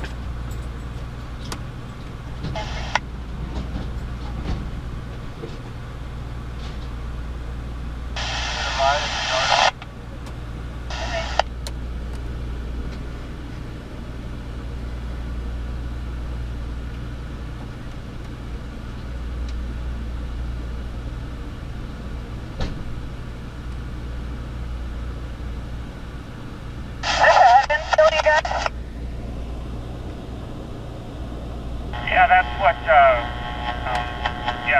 yes. Okay, I'll get you lined through the regular way if you want to cut away your power, and then I'll come back and get you lined into this stuff. Okay, sounds good.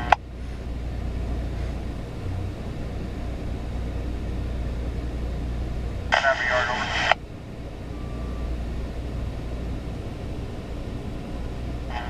Havre yard. Cat time 1341 and Mark.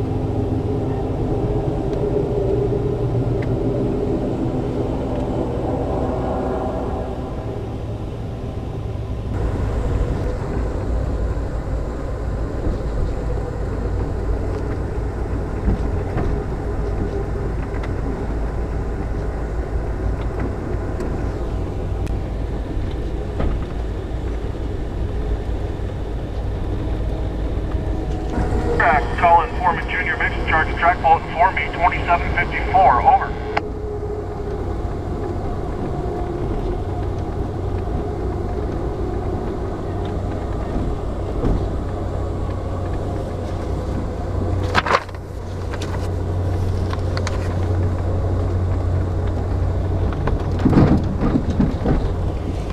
This is the Milk River here, which runs parallel to Highway 2, or meanders parallel to Highway 2. East, ready to copy, over.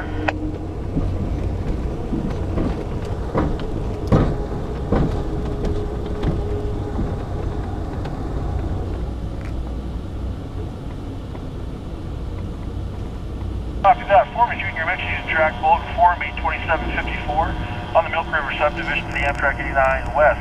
Through the limits of 359.4 and 358.2 gives permission to the 89 East to bash your red flag at milepost 359.4. Maximum authorized speed unless otherwise restricted on the main. Is that correct? Over. BNSF detector, milepost 364.0. No defects. Repeat, no defects. Total axle 5.2. Temperature 7 degrees out.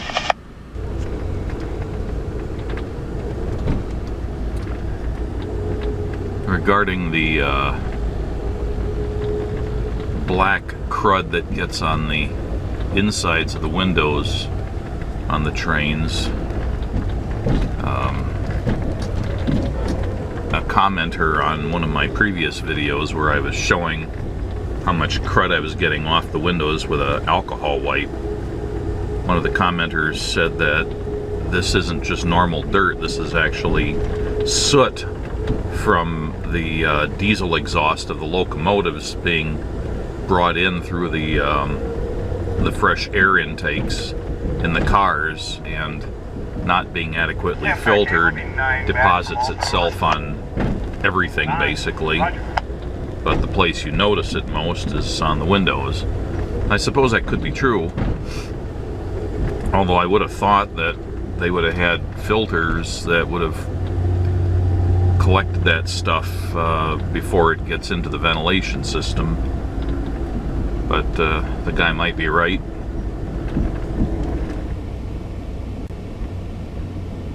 Look at that. All the seeds off the trees blowing past like snow there for a moment. So we're in Malta now. This is the town of Malta. Highway, that's US Highway 191, intersects going north and south with Highway 2 going east and west, both of them US highways.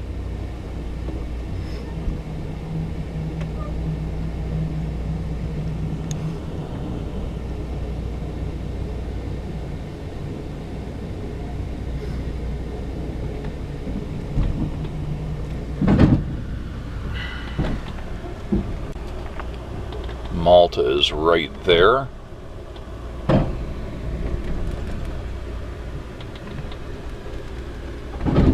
So we've managed to come that far.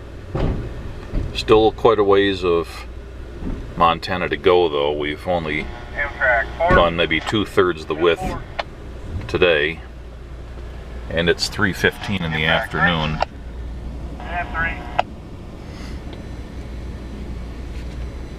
AMTRAK, couple.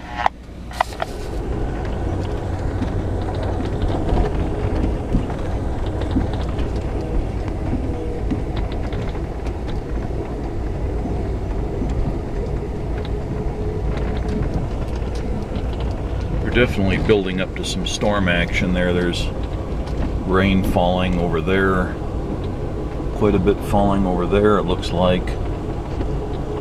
Maybe we'll get our windows washed. AMTRAK 860, head 319.0, over. Roger that, 60 coming up, 6 up.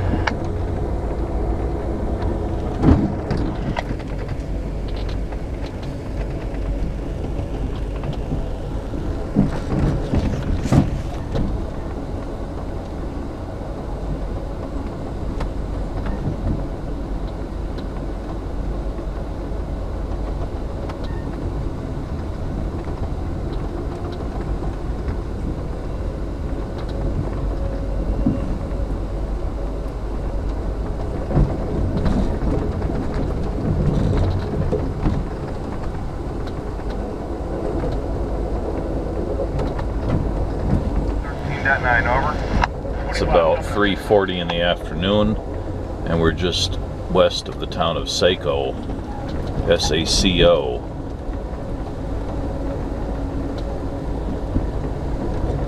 Highway 2 is just on the left side of the train.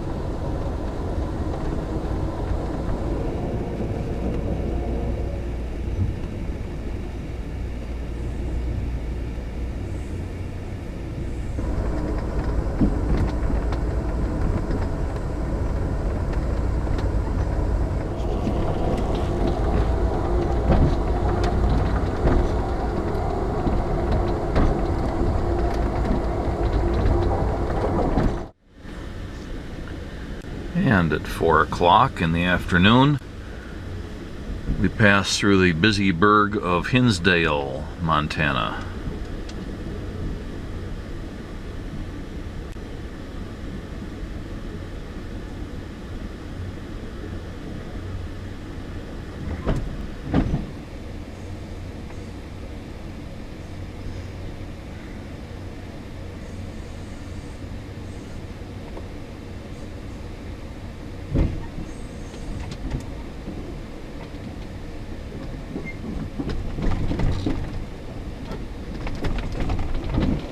Well, we've been sitting stopped for at least 15 minutes just on the east side of Hinsdale. I heard the engineer speaking with the dispatcher regarding some codes, but I don't know what they mean, and apparently it means stop and wait for something, but I don't know what that is. I'm not sure if they're doing some track maintenance up ahead or if we're just waiting on another train or what, but this is a double track here, so I wouldn't think we'd have to wait on another train necessarily.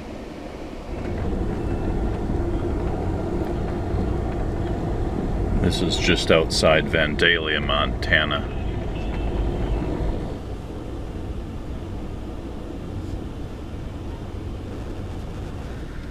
Well, after about half an hour sitting here, we finally started moving again. Hopefully for good this time. At 5 p.m. we roll into Glasgow, Montana.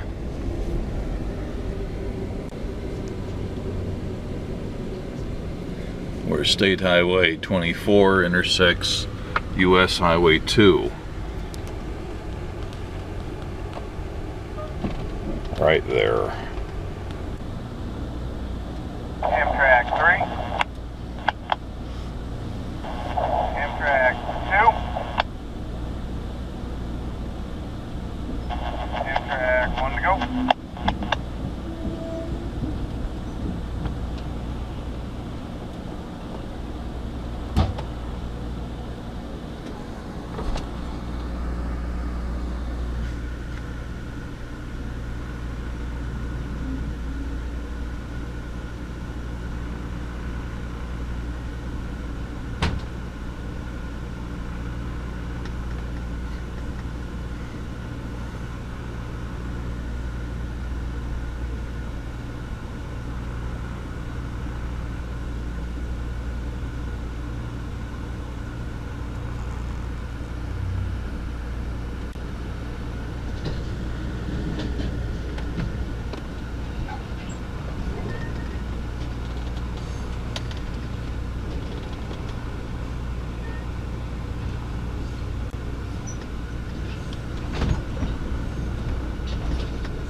At 5:30, going through Fraser, Montana.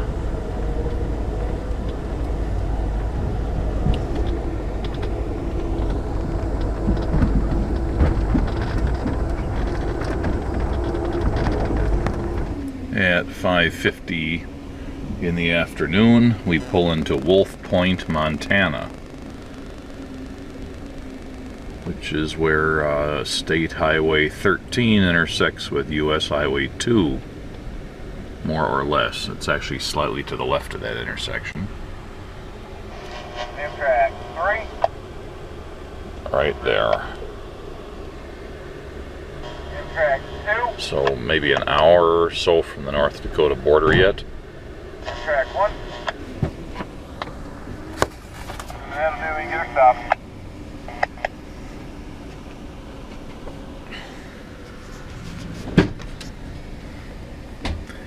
With all this track repair stuff I keep seeing spread out along here, you'd think by now they'd have really smooth rails, but maybe they're just gearing up to do the work.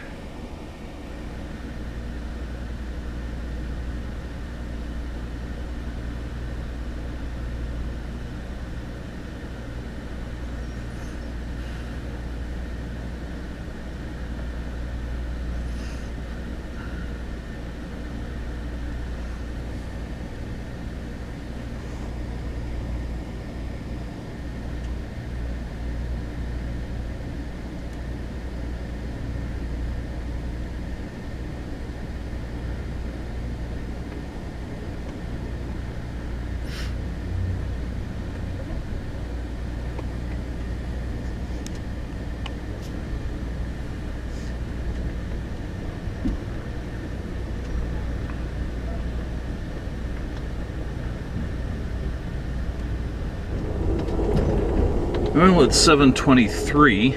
I just returned from having dinner, and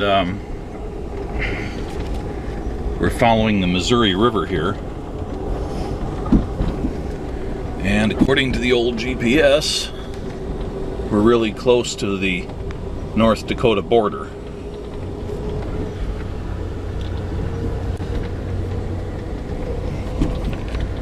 Specifically, there's this big loop in the river right there. And that is this one that's right there in the middle of the image. So yeah, we should be across in a minute or so.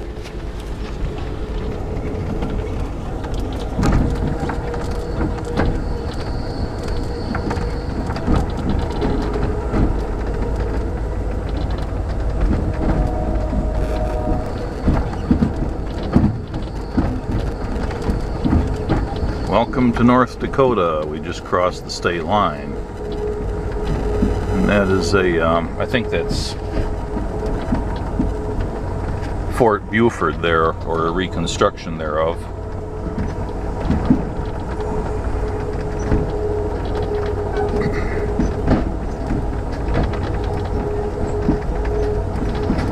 So the train's gonna take the rest of today and all night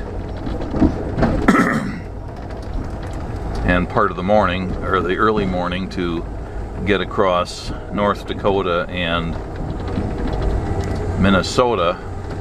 I believe it's supposed to pull into the Minneapolis station sometime mid-morning, 9 o'clock, 10 o'clock, something like that.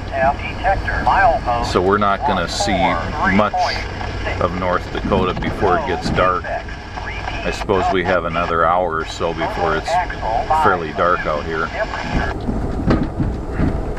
Which is a bit different from taking the Empire Builder the other direction, in which case you miss a chunk of Wisconsin and all of Minnesota at night, but you see North Dakota. Here we're going to miss most of North Dakota. You can see some white bluffs, which I believe are going to be associated with the Missouri River valley or basin, whatever you want to call it.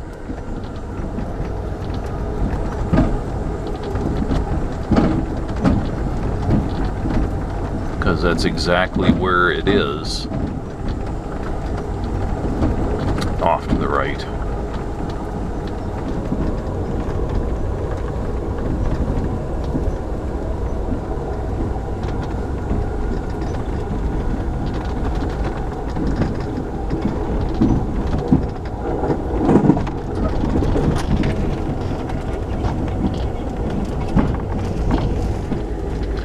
And we come back in sight of the Missouri River here.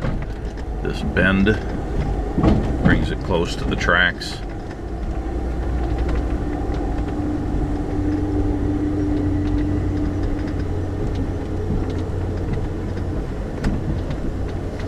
And this is actually only a little bit of the river. The river is quite wide in this particular location. You can see the main channel off to the right, and then there's this little side channel, which is what we're seeing here.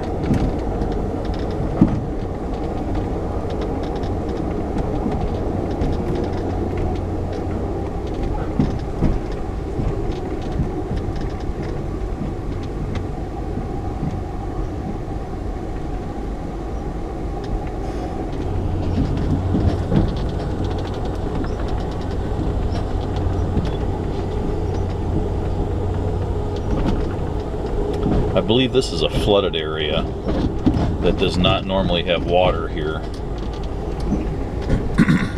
Low-lying area off the main channel, but they've had a lot of water here, as evidenced by other flooding I've seen on this trip. So I think this is not an area that's usually wet.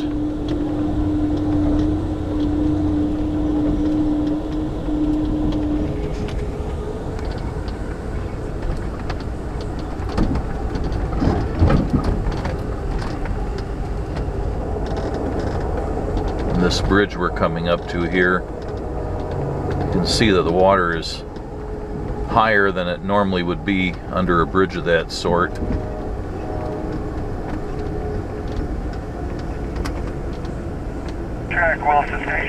Some sort of flood stage here. And that's the US Highway 85 bridge. And here we are in Williston.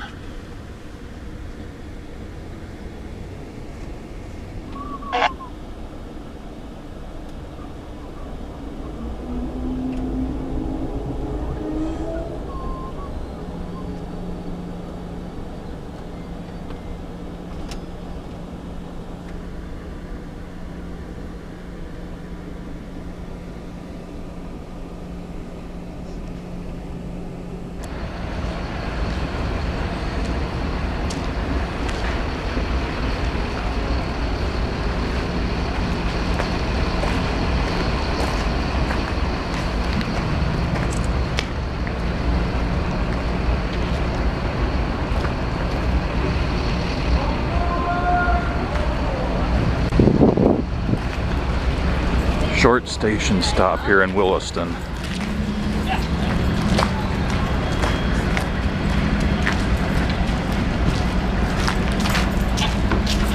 And of course Williston is right there in the middle of the picture. Hey Marty, I'm all buttoned up back here. It's all yours. Roger, going back to number 8, okay, eyeball Wilson, signal change over. Talk about some of that, here we go. Roger, clear, up.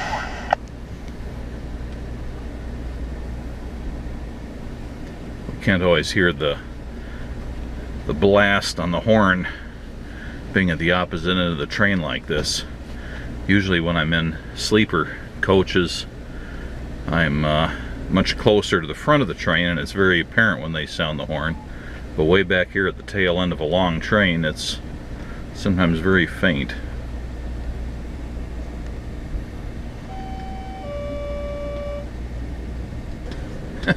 They just said over the radio that they have a straggler who was running down the platform after the train.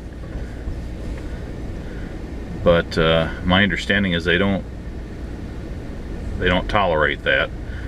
They made an announcement saying this was not a good place to get off unless you were, you know, disembarking permanently, and that if you did get off, you had to stay right next to the train and get on as soon as they called it. And sometimes people don't listen and they wander off into the station or something, and there's other YouTube videos about that where if they call and they take off, then somebody comes popping out of the station and running after. They don't stop for them. They just, sorry, you know, we can't be doing that. You know, you'd have never-ending holdups, and sometimes they have to get out at the specified time in order to get in front of a couple other trains. That would give them huge delays, and you know, you really have to not wander off. You need to stay close to your car unless they say this is a long stop, we're going to be here for an hour, you know, 45 minutes, stretch your legs.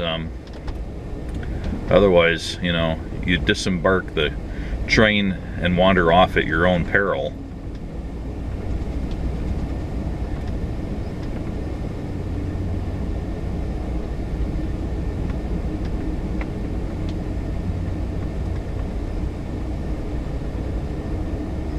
They do not do a head count for who's re-entered the train at a stop like that, so even your car attendant doesn't know that you didn't get back on.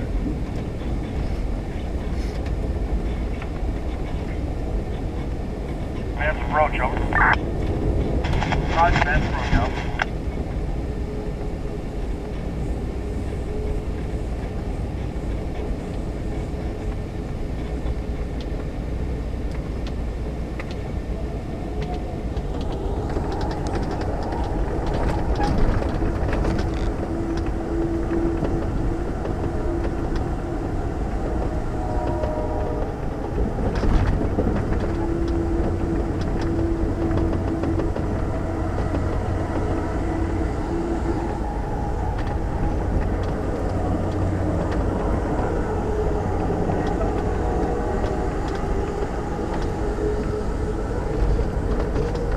This is the town of Springbrook.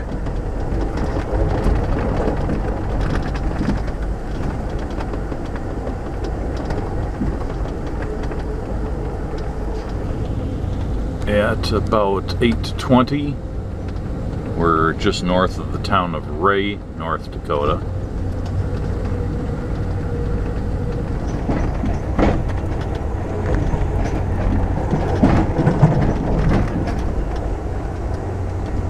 We're just outside of Tioga, North Dakota.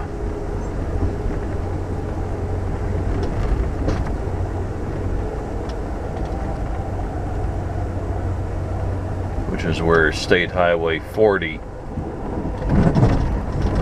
runs north and south.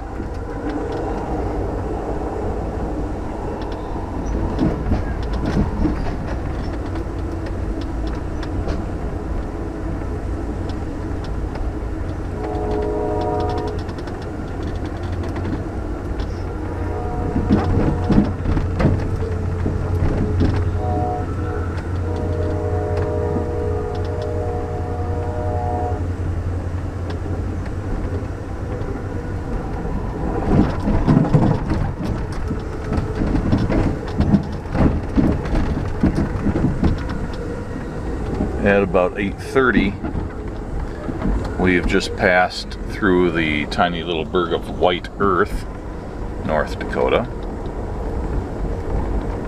And very shortly it's going to be too dark to take any pictures. At 8:50 in the evening, it's just about dark. We're still paralleling Highway 2. And we're rapidly approaching the town of Stanley, North Dakota. And Stanley is where State Highway 8 intersects with US Highway 2.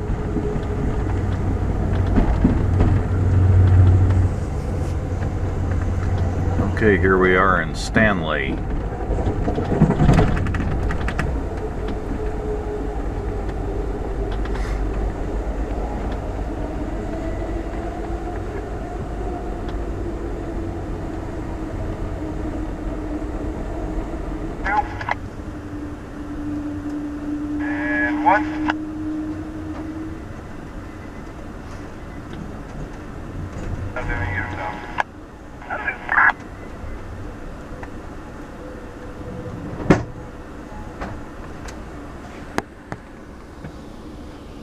And that will conclude my video shooting for tonight.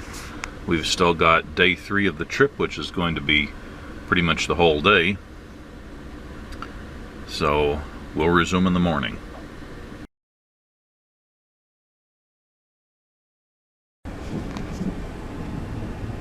Well, it's now 6 a.m. on the 3rd day of the trip, the 23rd of May, 2018. And we're somewhere in Minnesota. I just finished my shower and the sun is up. The GPS says we're near the town of Staples, wherever that is. Well, Staples is right there in the middle of the picture. It's along Highway 10. It's US Highway 10. So overnight we've come across North Dakota paralleling Highway 2, just like this, to Grand Forks, and then we dropped straight down along the interstate to Fargo. Did that at some wee hour of the morning, and then I think we've pretty much followed Highway 10 since then, past Detroit Lakes. I think there would have been a stop there, but I didn't notice it. AMTRAK and Havre on location. And come down here to Staples, where we are now. And I suspect we're going to follow along here, all the way along 10, past Little Falls,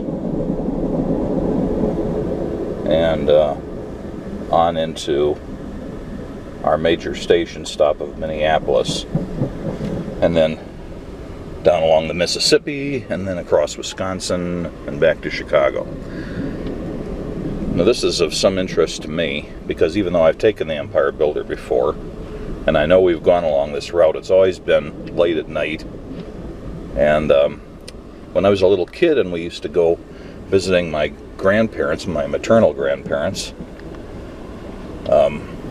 we always drove up along this stretch of Highway 10 between St. Cloud and Little Falls, after which we'd head west. And there was a set of railroad tracks along there, and they had the Burlington Northern logo with the mountain goat, and they had freight trains running along there, and I used to watch those for that stretch. And my father used to say, oh, they run passenger trains along there too. And I always thought, well, I wonder if I'll ever get to take a train along that stretch of track. So this morning, not too long from now, we're going to get to do that. Maybe while I'm at breakfast. Anyway, so when I got up, it was completely overcast, and it actually looked like it was going to be raining, or maybe it was raining. But now, as the sun's coming up, it looks like it's clearing, at least partially. So we might have a decent weather day.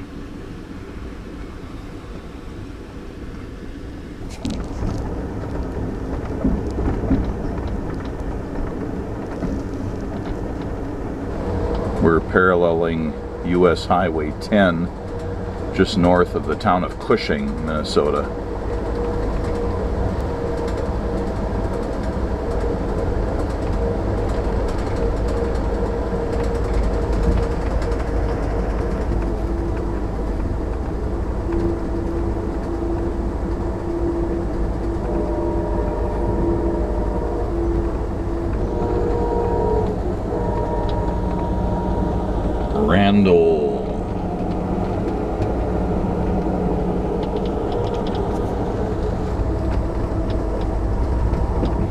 I'm starting to accept the one commenter's opinion that the dirt on the insides of the windows was soot from sucked in through the ventilation system from the locomotive exhaust.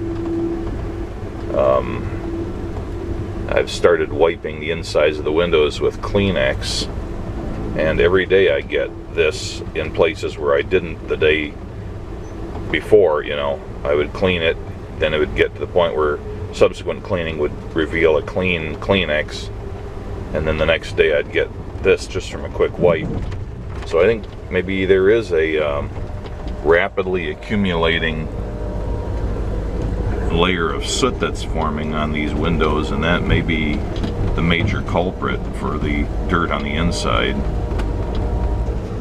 At 6:30 in the morning, it's time for me to go to breakfast, but the GPS shows that we're coming up to Little Falls here, which is right here in the middle of the map.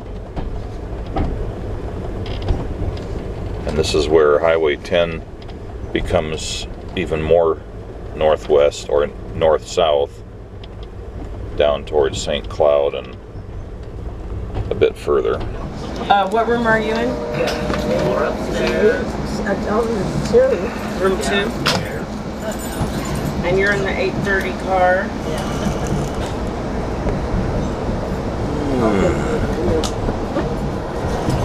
Highway 10 on the left, coming through the town of Royalton. That's Royalton. Morning. Here for breakfast. Oh, where do you live? Oh.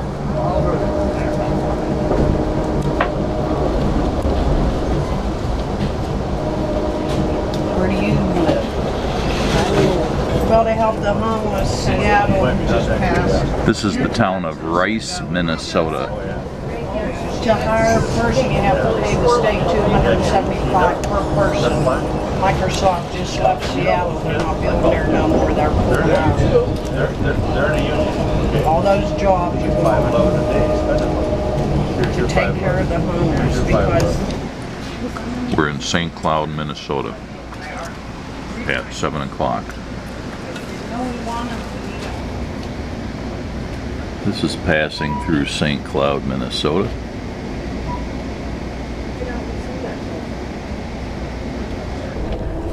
It's 7:30 in the morning. Had breakfast.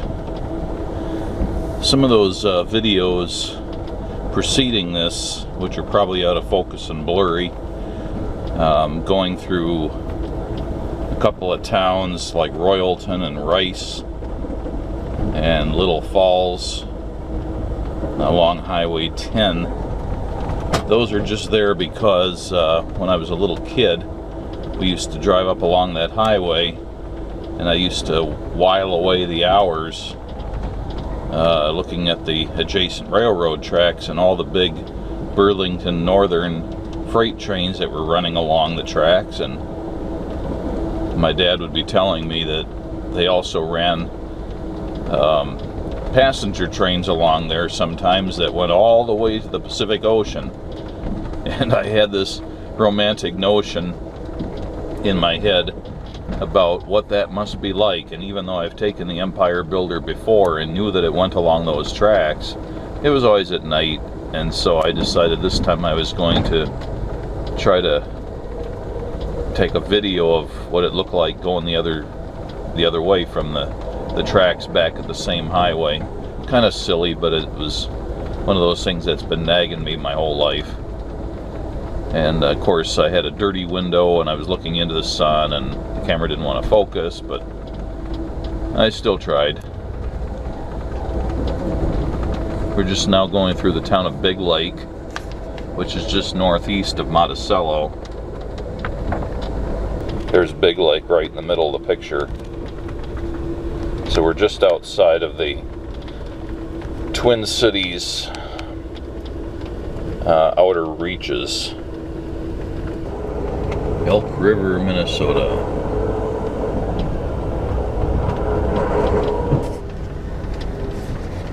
When we went through Elk River, there was a river just off to the side of the train, and that was the Mississippi River.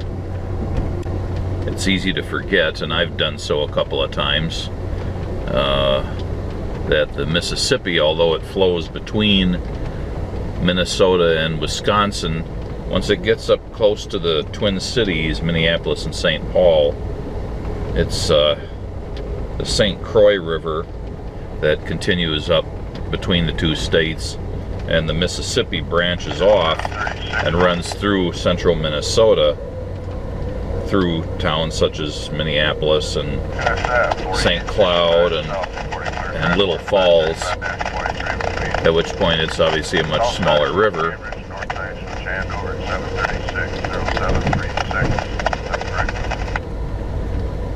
But I have to laugh when there's a town called Elk River and it's right on the Mississippi River. There's probably a smaller river that runs into it called Elk River there or something, but I've noted that in the past. This is still US Highway 10 on our right. And we're in Anoka, Minnesota. I remember once getting pulled over by a state or county, I think it was a county cop, on Highway 10 right along here, because I passed him. 4-lane highway, and he was going 50 in a 55, so I slowly gained on him and passed by him, and all of that is perfectly legal. But as soon as I passed him, on came the lights and he pulled me over, and he was red-faced angry, and I asked what was my offense, and he said, "Your offense is that you passed a police officer." And I asked if that was against the law, and he didn't answer. He just got even more upset with me, and he went back into the car, and I could hear him on the radio. He had his window open, and he was practically yelling into the radio. He was trying to get the dispatcher or somebody to find something on me so he could give me a ticket for something. I don't know what kind of mood he was in that day, but I remember it being a particularly bizarre incident. And then I could hear somebody on the radio, it sounded like his supervisor or somebody, was ordering him to return my license to me and bid me get on my way and, you know, quit bothering me, basically. And every time I think of Anoka, Minnesota, that's what I think of.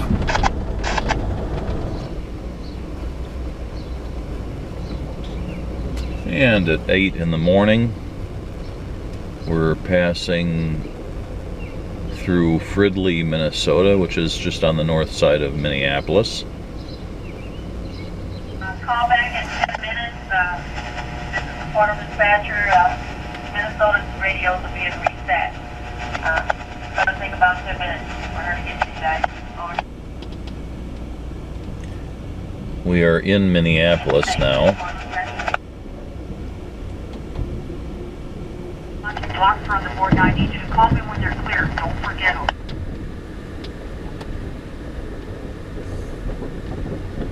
You can see downtown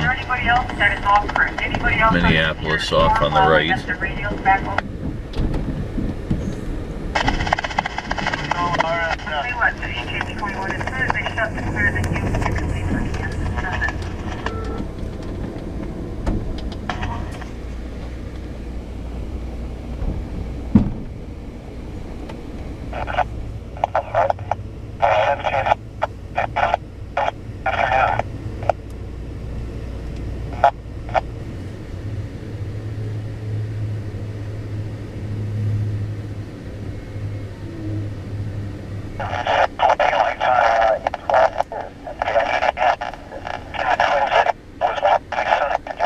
There's just a whole series of rail yards and things along the river here that we're inching our way through. Well, it's about 9 in the morning. We've been sitting here at this rail yard in Minneapolis for quite a while now. They're having some trouble with one of the coupling knuckles on the train, and they're trying to get somebody to come out there with the right tools to fix it. It looked like they decoupled and then they slammed into it pretty hard, and the whole train lurched like they were trying to get it to couple again or something. I'm not sure exactly what was going on. And then I think they decoupled again because the cars lost power, so I think they were decoupled from the locomotive. And so I'm not sure if they're nearly resolved on that or not, but I suspect that's why we don't have power, is because I think at some point along the line we're decoupled from the head end of the train. Control finale.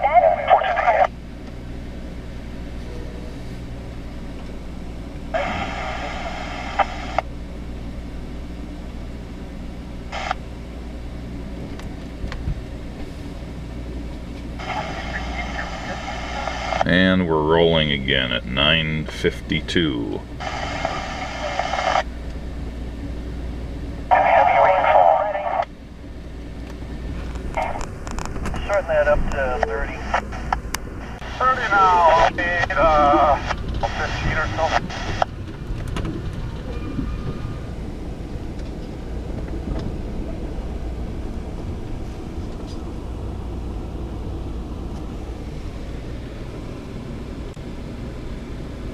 So now we're coming up to St. Paul.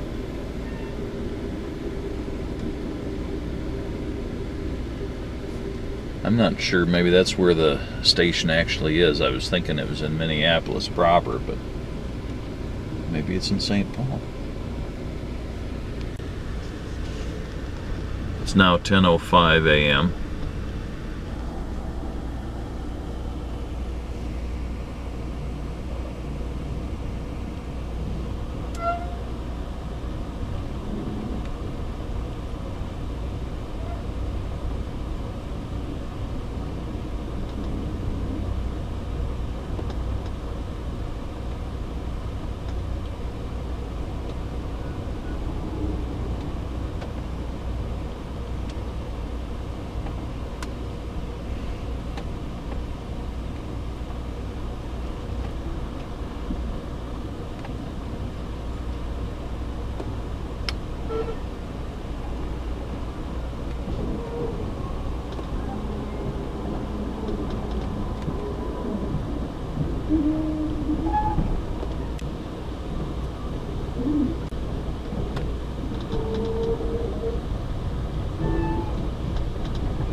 Well, we've been sitting here along the shore of the river for a while. It's now 10:25.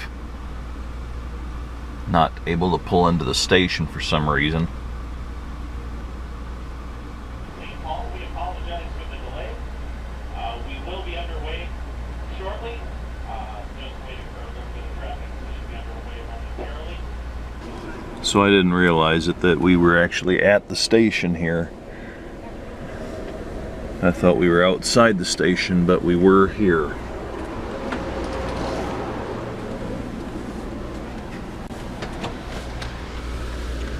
So finally, at 10:28, we were pulling out of the Minneapolis St. Paul station.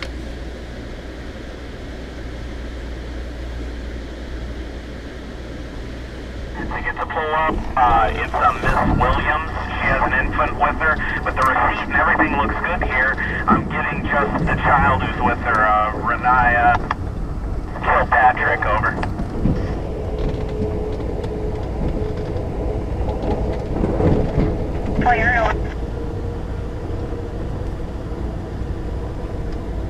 This is all just down on the southeast corner of St. Paul. And we're right up alongside the Mississippi here, southeast of St. Paul. And there's been some flooding around here. Water level's high. Looks like we're about ready to cross the river here. We're right here where it says Cottage Grove and Highway 61 crosses the river. That's right where we are now.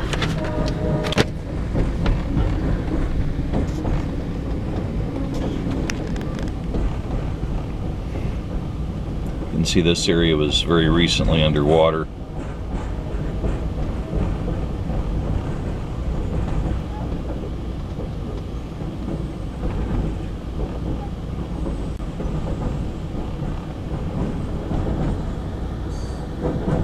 That's the Highway 61 bridge over there.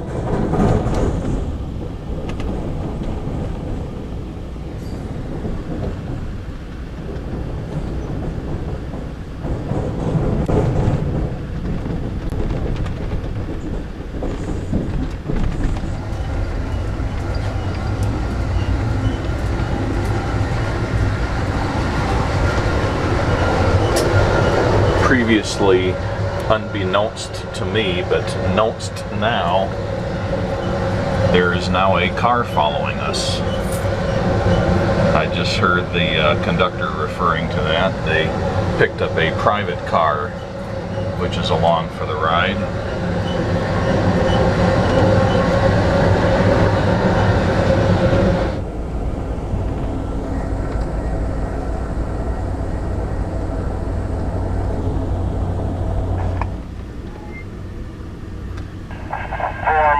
At 11:20, we pull into Red Wing, Minnesota. 3 cars. 2 more cars. 1 more. And that'll do when you get it stopped. Stop again.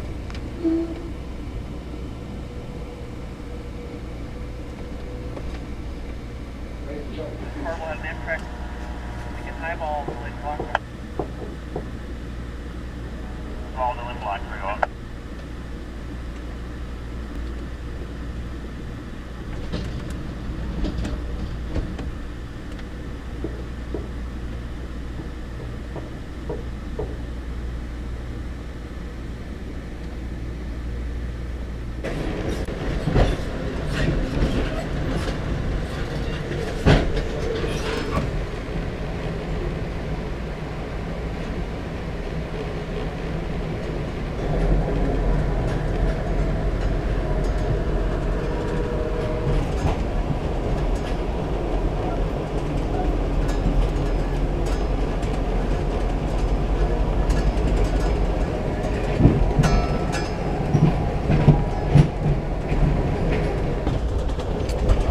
At about 11:30, we're we're paralleling Highway 61.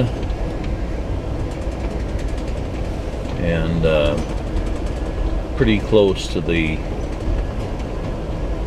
town or the place, it may be unincorporated, of Frontenac,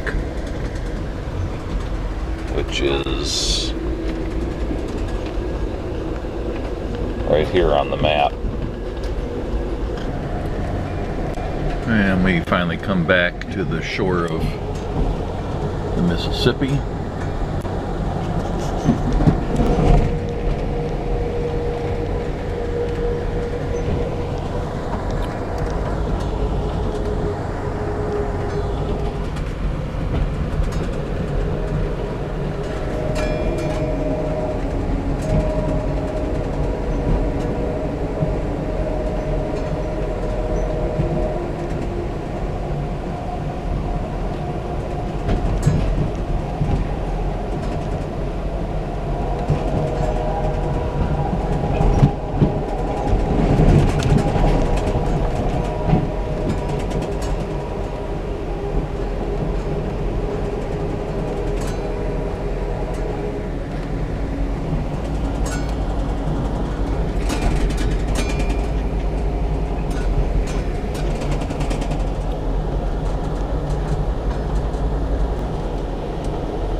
At 11:50, we're just north of Wabasha.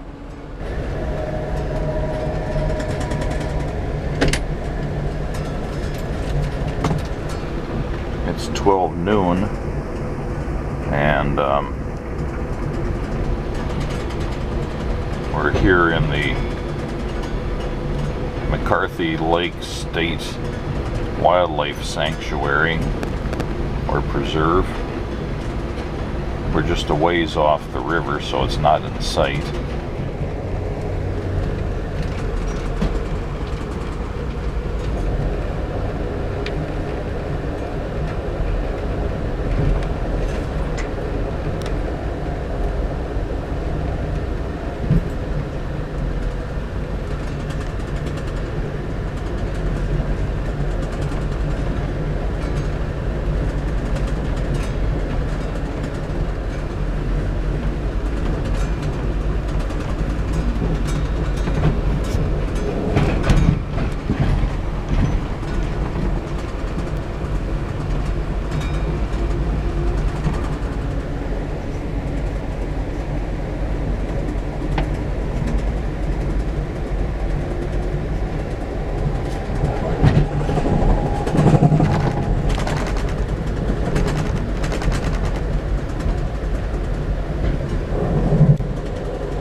At 12:15, we're here where it says Minnesota City, just next to Goodview and just before Winona.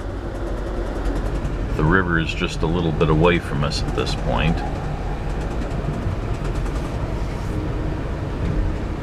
At 12:20, we've entered the northern end of Winona, Minnesota.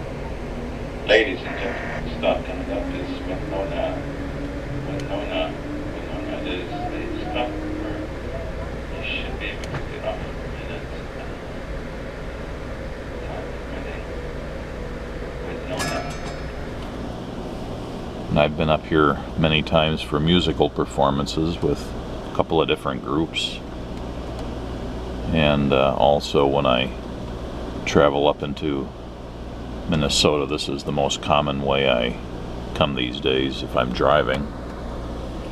So Winona is not a strange location to me, plus I have friends who live here.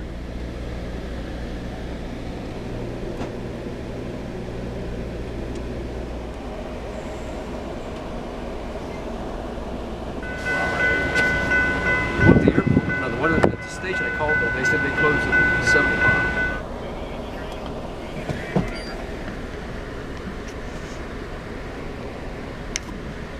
So it's 12:30 now, and we're about ready to pull out of Winona. That rock outcropping up there, which is going to be hard to see for all the trees, is called Sugarloaf. It's a iconic local geographical or geological feature.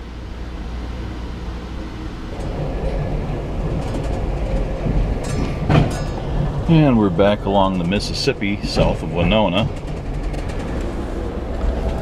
For anybody who's into cycling, US Highway 61 is right here. Runs all the way down along the Minnesota side of the river. And it has really wide shoulders on it. It's not too apparent from this vantage point, but this is a good road for cycling. Even though it's a 4-lane highway, the shoulders are plenty wide. It's almost 1 lane wide on the shoulders, so if you ride along the edge of the shoulder, you're far enough away from traffic where it's not really an issue. And it's just very gently rolling here, not at all difficult to ride along here. Beautiful views of the river. That's all the way from La Crosse to Winona, at least, that it's like that. I've done it many times before.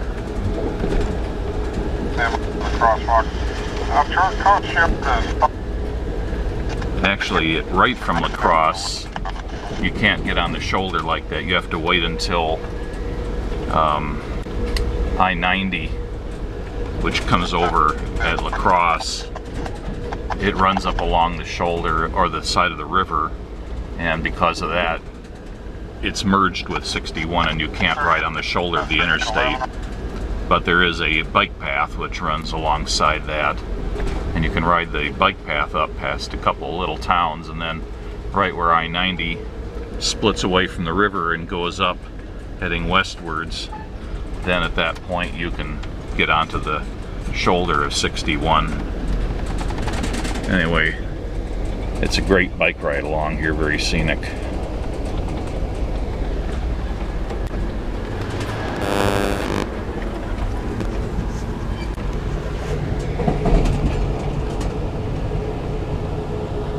And this is some of what you would see.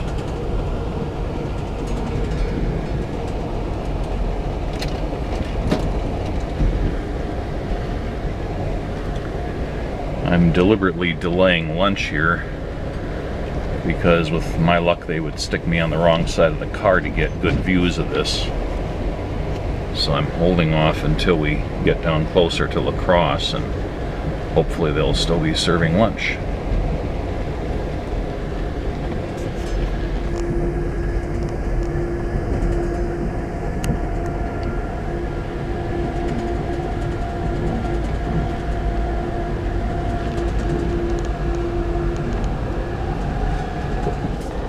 Over here on the Minnesota side, this is all Great River State Bluffs, or Great River Bluff State Park, something like that. And there are some fine bluffs along this side of the river as well as the opposite side.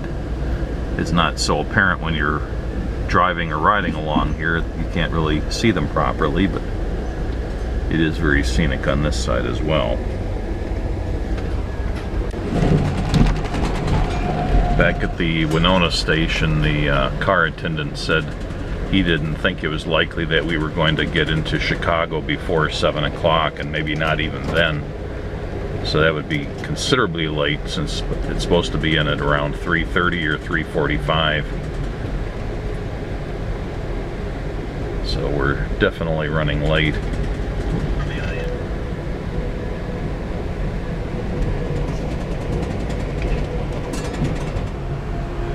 We just passed through the town of Dakota, which is a little one-street town, really. It's almost not there, but it's right here on this map.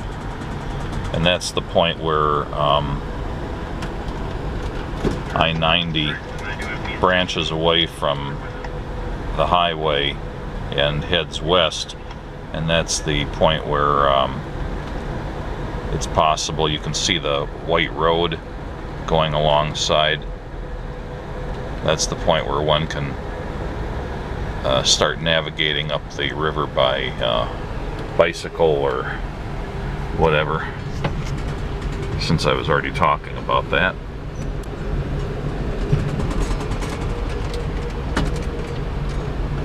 And this is the town of Dresbach. Again, I'm pretty sure it's unincorporated.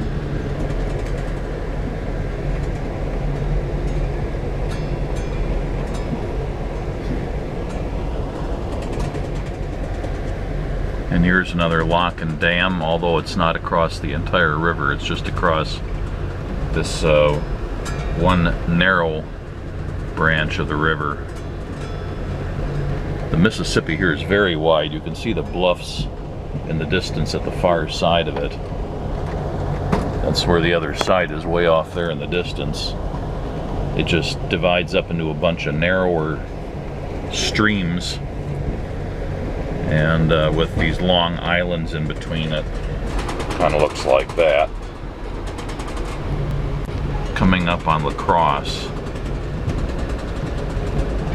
you can't actually, again on the subject of bicycling, which sort of intrudes into this train video, you can't cross the river on the interstate, I-90 coming across here.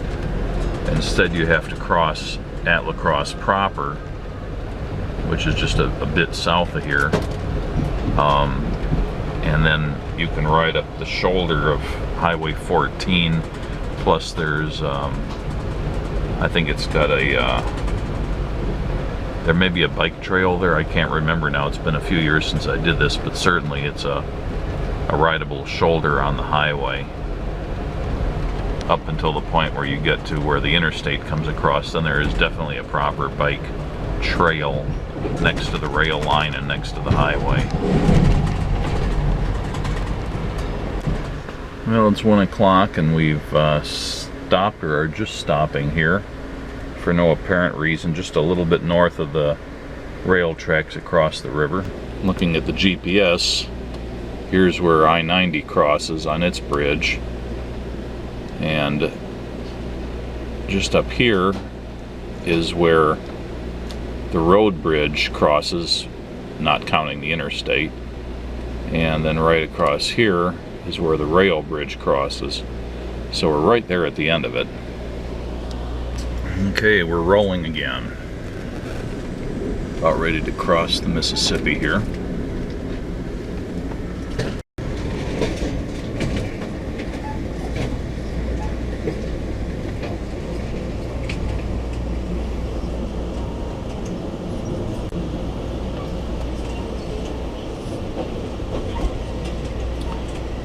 I presume this is a pretty busy bridge, since it's going to be one of the few railroad crossings in this area. I'm sure it gets used by lots of freights.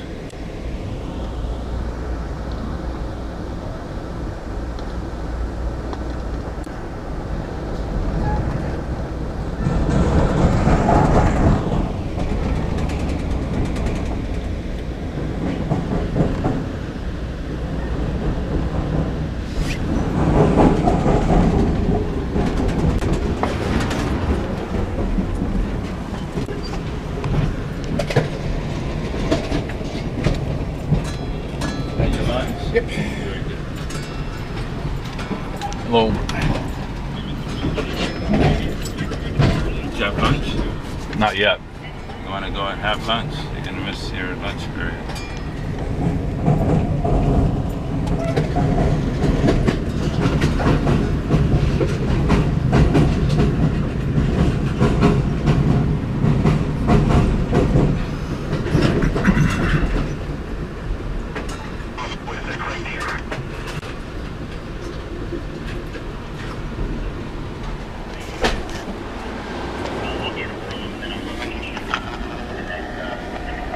That's right. Okay, Roger. That's right. He's bringing it over to the La Crosse station. He's making copies for it. Okay, I'll get you the sleeping car. I'm just going to load them in the back and I'll come up. Okay.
I didn't get zoomed in quite quick enough, but that was the normal road bridge across the river.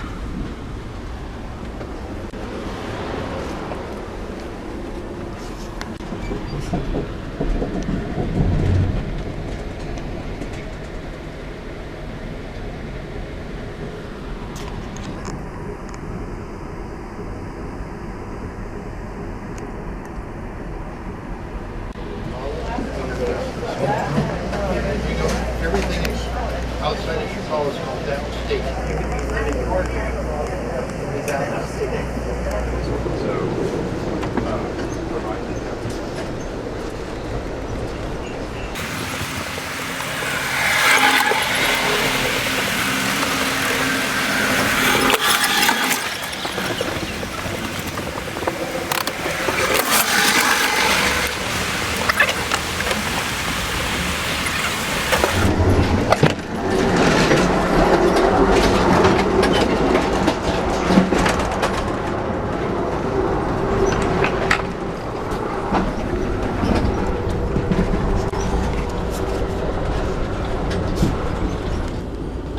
So we came down the river to La Crosse, and we've been more or less paralleling I-90 here, and now we're at Tomah. And after this, we go down diagonally here, past the Wisconsin Dalles, and past Portage, and past Columbus, and then Watertown, and then into the Milwaukee area, and then south straight down to Chicago. So we still have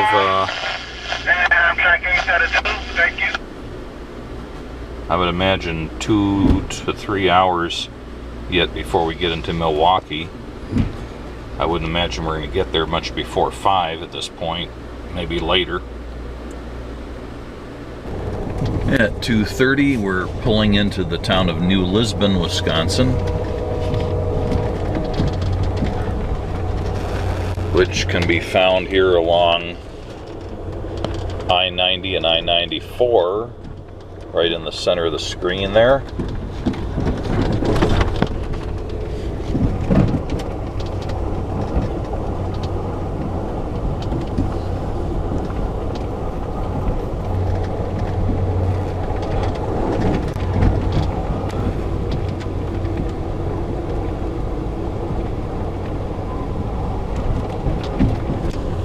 We're sailing along here, just having passed through the town of Mauston,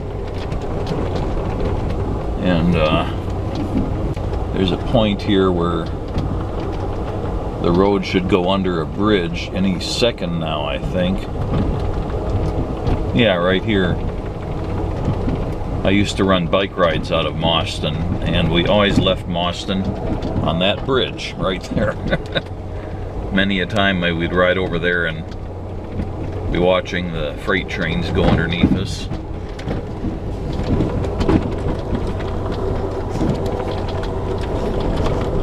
Oh, the track is bumpy.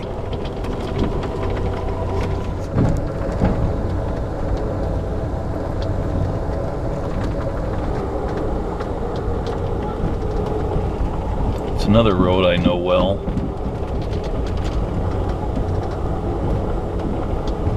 Good cycling around this area. And now we come into the outskirts of Linden Station. Time is about 2:45.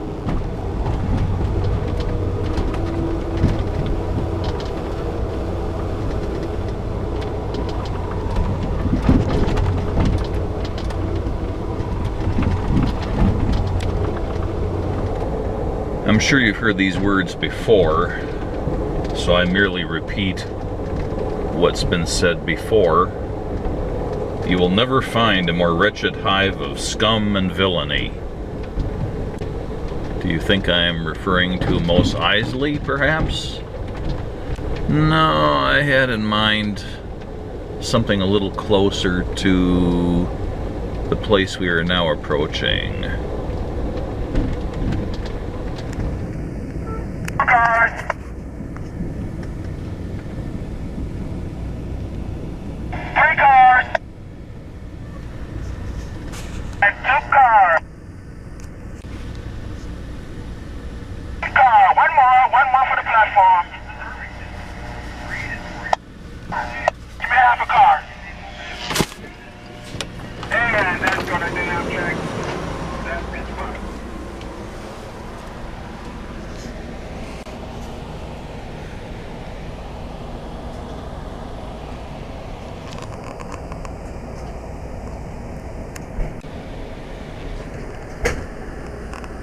Well, I refer not to Mos Eisley, of course, but to Las Vegas in Wisconsin, better known as the Dalles. Actually, I have nothing at all against the fine people of the city or the generally attractive surrounding area. It's just the glut of resorts and casinos and so on, which have unfortunately become apparently as you drive through it, the main focus of the town. That's the Wisconsin River down there.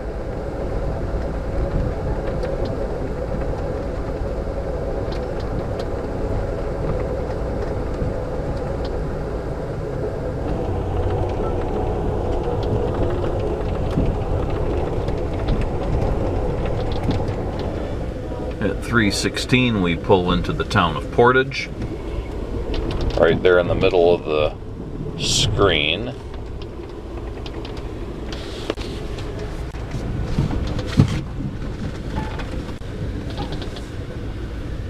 And the town was called Portage because there are two river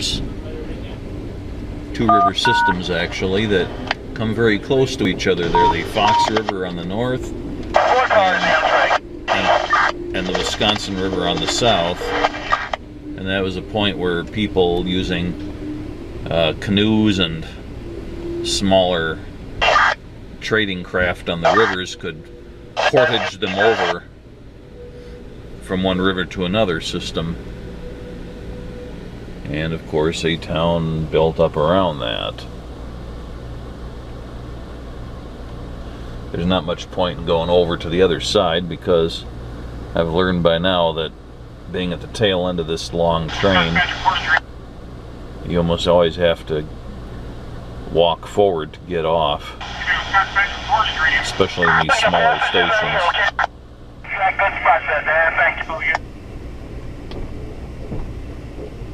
I'm sorry, your radio get breaking up. Okay, cool, here we go. Here.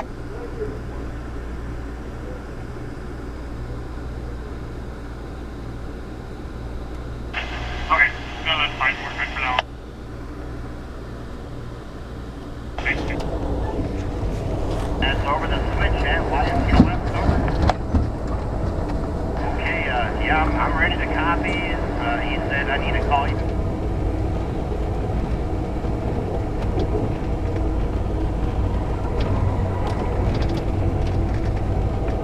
Coaches, and then we're going to pull up and do the final sleeper, the rear sleeper. Okay, no Seattle sleeper? No Seattle sleeper, just the bag, and then the coaches, and then the sleeper in the rear. You got it, Dan. Thanks, Dan. Sorry about that, Dan. I know you had a lot going on, so I just didn't think I'd be able to remember it. Okay, no problem. It was a lot to the night. Yeah, it's just about 4 in the afternoon. We pull into Columbus, Wisconsin.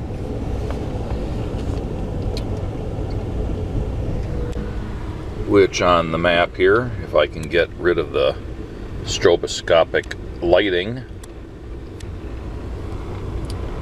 is right there in the middle of the screen, right below Fall River.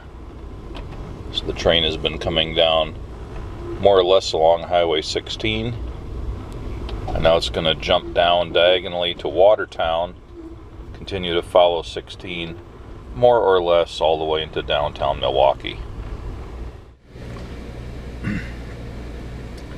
The train had to stop 3 times here due to the small size of the station platform. Stop once, pull ahead, let some more people off, pull ahead, do it again. 2 cars, AMTRAK, Train 8.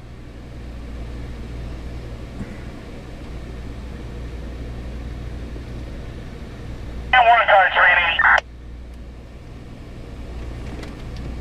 Train 8, that will do any time.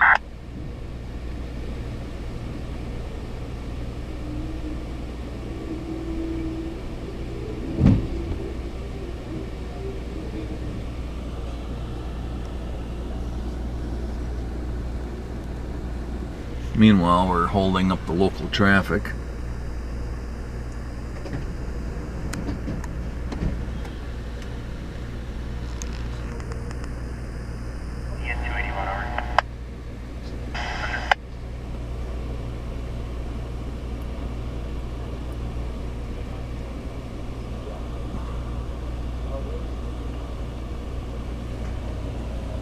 Well, we got it lined up for about 2 blocks back there.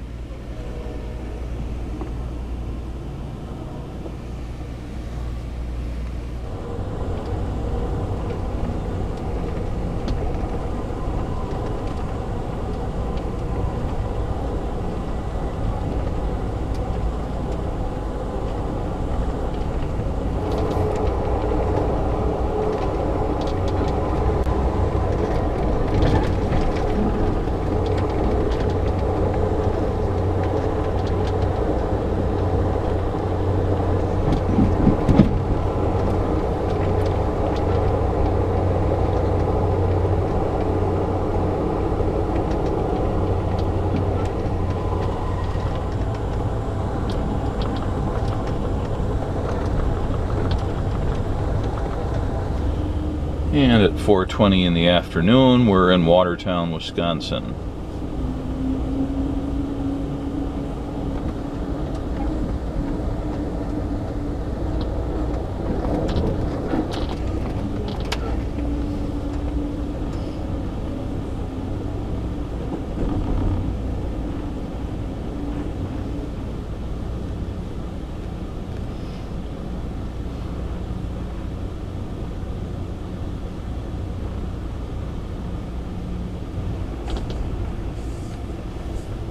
about to cross Business Highway 26.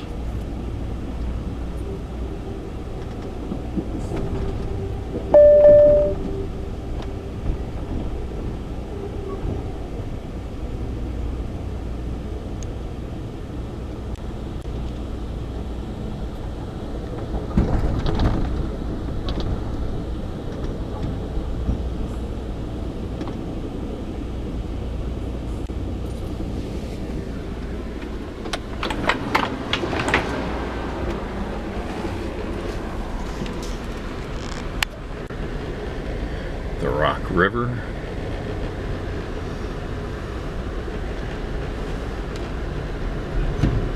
And some of my viewers know that I'm a member of the War group, the 1st Brigade Band, and its headquarters is just down there, a couple of blocks south of here.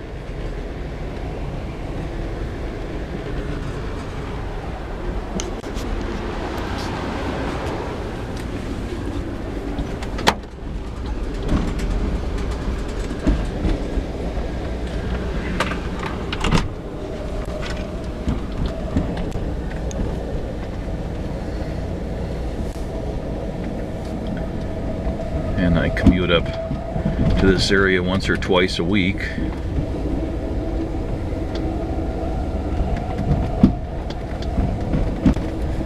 And I usually take a nice country drive to get from where I live to up here. And that involves coming in on County Highway E from the southeast, which we are about to cross.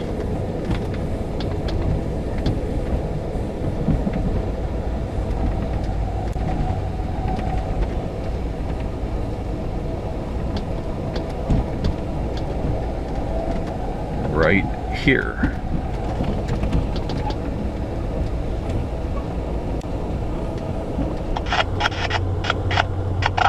This is just east of Heartland, Wisconsin. Well, it would be if we could see it. There we go.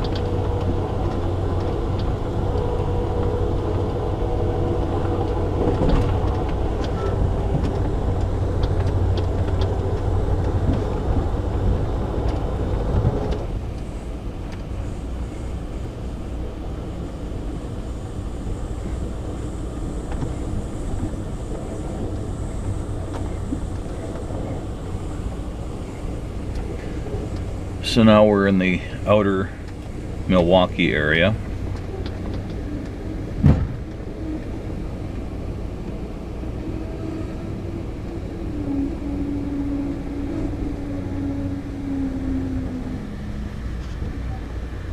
At 5:15, we're pulling into the vicinity of the AMTRAK station in downtown Milwaukee.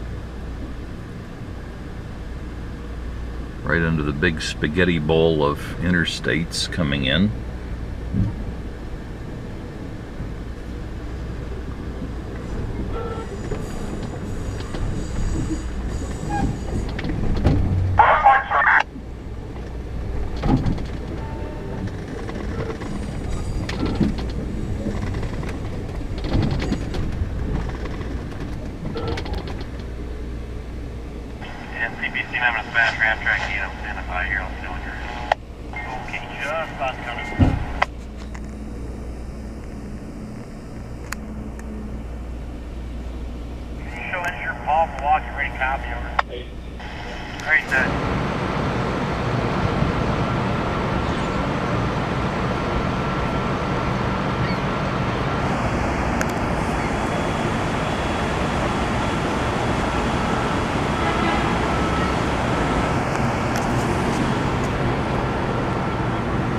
And we still have that private car out behind us, which I haven't gotten a look at yet, really.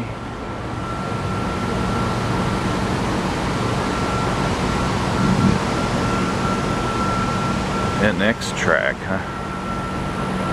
Skykomish River. Way over in Washington State.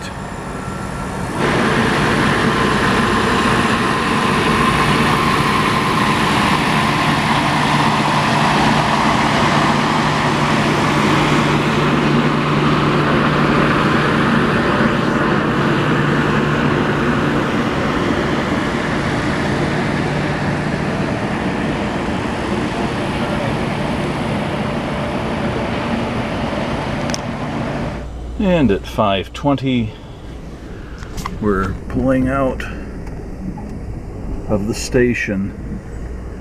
Now the thing about the Milwaukee station is, if I can get my camera to focus, is immediately upon leaving the station, the tracks turn a sharp corner and go over an old steel bridge heading south.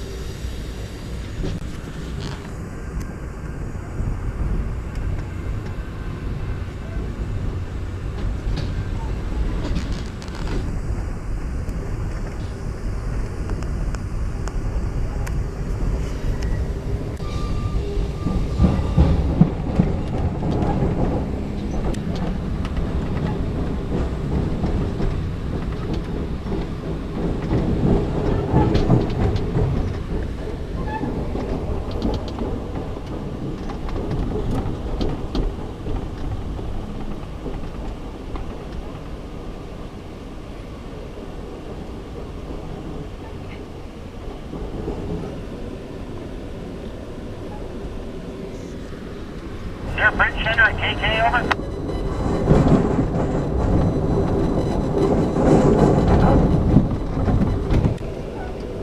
Just off to the left of where we are now is the terminal for the Lake Express, which I have a separate YouTube video on.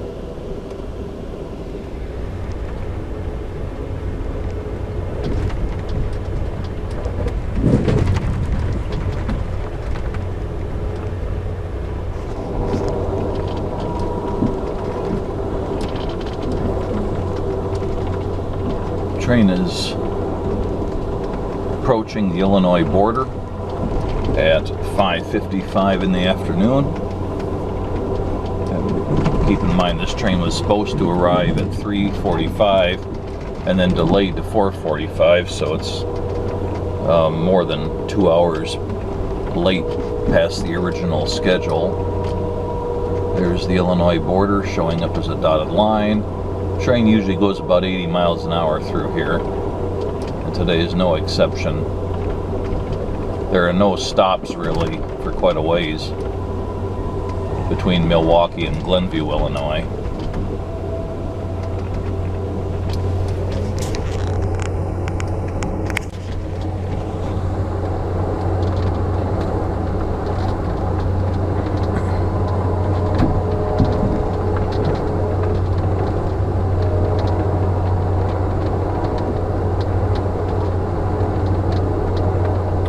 Okay, we've crossed over into Illinois. We're now going through the wooded area. That's part of the Illinois or Lake County Forest Preserve.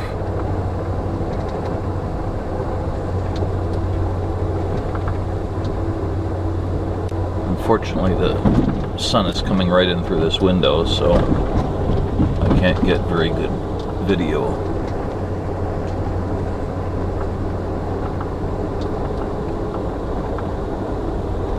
Well, I was going to cross over to the empty room across the way for better video, but one of the conductors is sitting in there.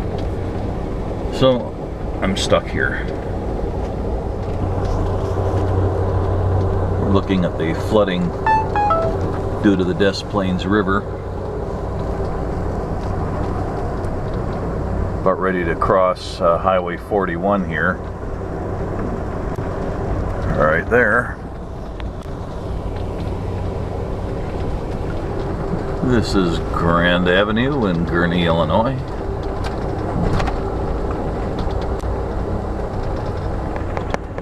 That's Washington Street, also in Gurnee. This is Rondout, Illinois. near Libertyville. This was the site of a famous train robbery.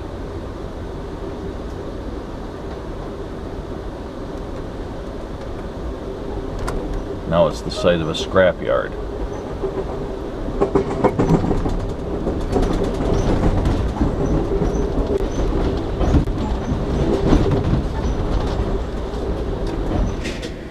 At 6:55, that's the Kennedy Expressway coming into Chicago.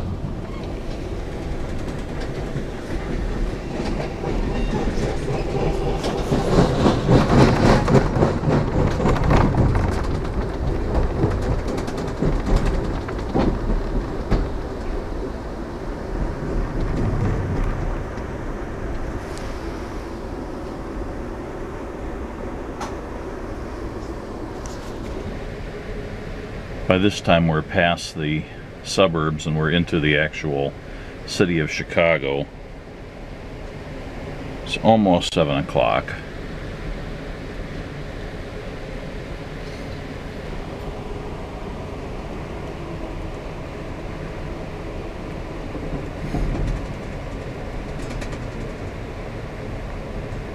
So roughly 3 hours and change later than originally scheduled, and roughly 2 hours and change later than the revised arrival time we were told to expect when we boarded the train 3 days ago.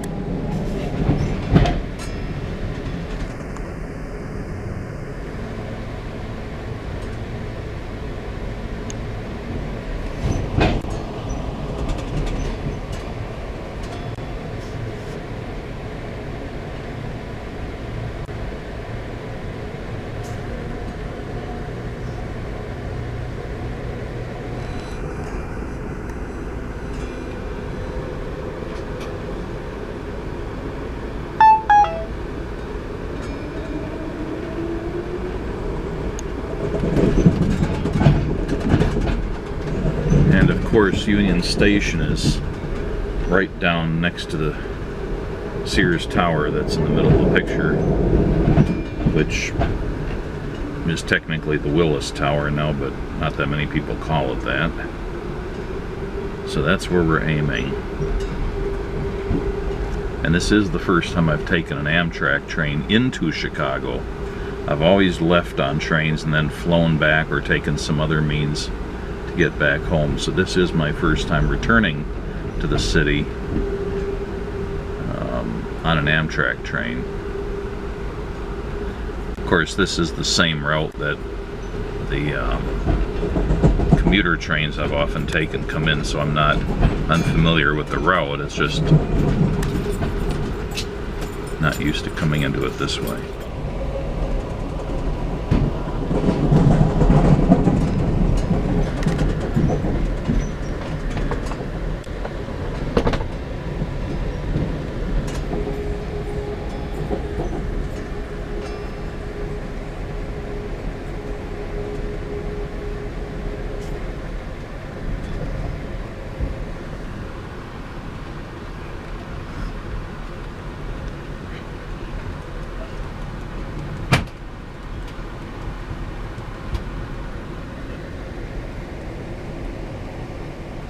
Looks like I'm gonna have to go straight for my commuter train once we get off here in a few minutes. Figure out which track it's on. Well, I'm gonna have to buy a ticket too, because I usually buy commuter tickets on the train because I come from the outside and I buy a round trip and they sell them on the train. But if you come from the city, then they penalize you for not buying one in the station. So I have to remember to do that too. So we're right up next to the Chicago River now, and the train's going to... Ladies and gentlemen, in just a few minutes we will be at our final destination of Chicago D Station. Now would be a good opportunity for all our remaining passengers to please start looking above and around you if you're in our coaches, or your personal accommodation if you're in our suite.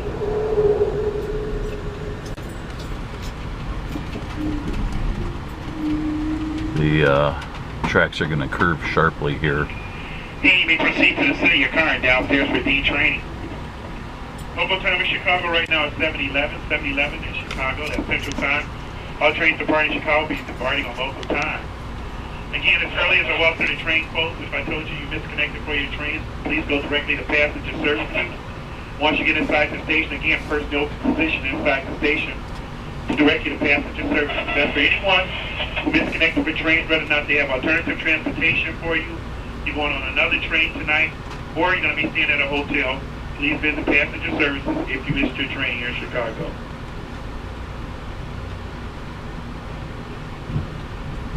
On behalf of the Seattle and Chicago-based crews, I'd like to take this opportunity to thank you for choosing AMTRAK as your mode of transportation. Those of you traveling to other destinations, I'd like to wish you very safe travels. And those of you staying in the Chicago area, a very good week. Again, we are coming into Chicago, everyone. Once you detrain, everyone, make a right. Make a right to go inside Union Station. Anyone requiring red cap service, please make sure your crew members know. We can black down a red cap for you on the platform. Thank you.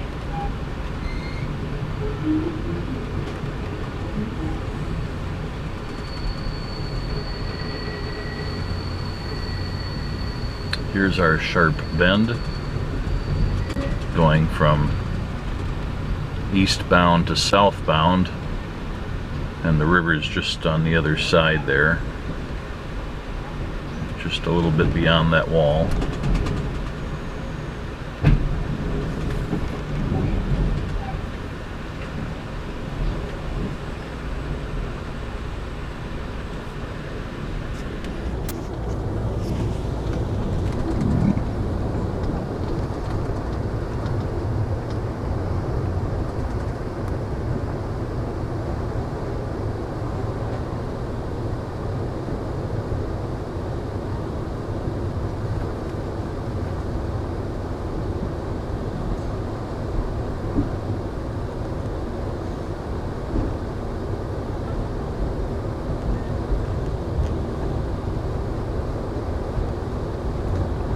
So our Southwest chief that departed almost 2 weeks ago, left from the South Concourse of Union Station, but we're coming into the North Concourse now, so opposite side of the station.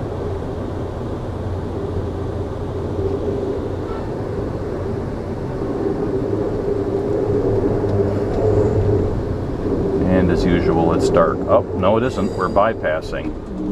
We're taking the bypass track past the station proper, and we're going to come into the South Concourse. All right.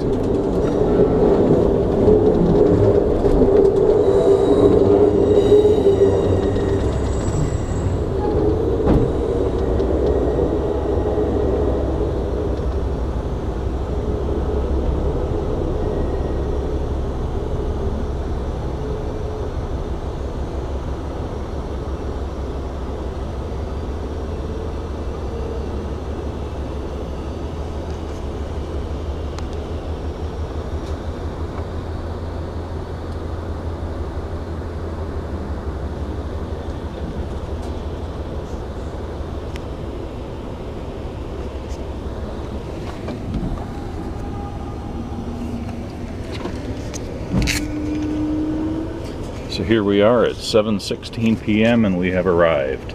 End of trip.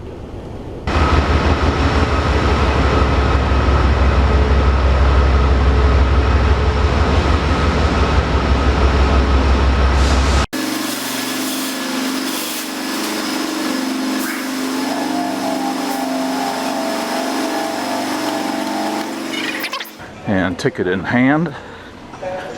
Looking for track 15. This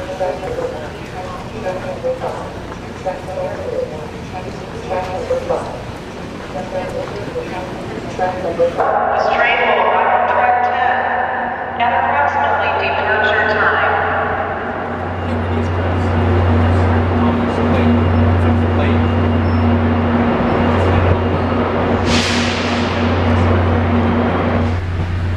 Well, with a quick walk through the station, only one person in line in front of me at the Metra ticket booth, and another brisk walk. I've actually got 10 minutes before the next train to my neck of the woods departs.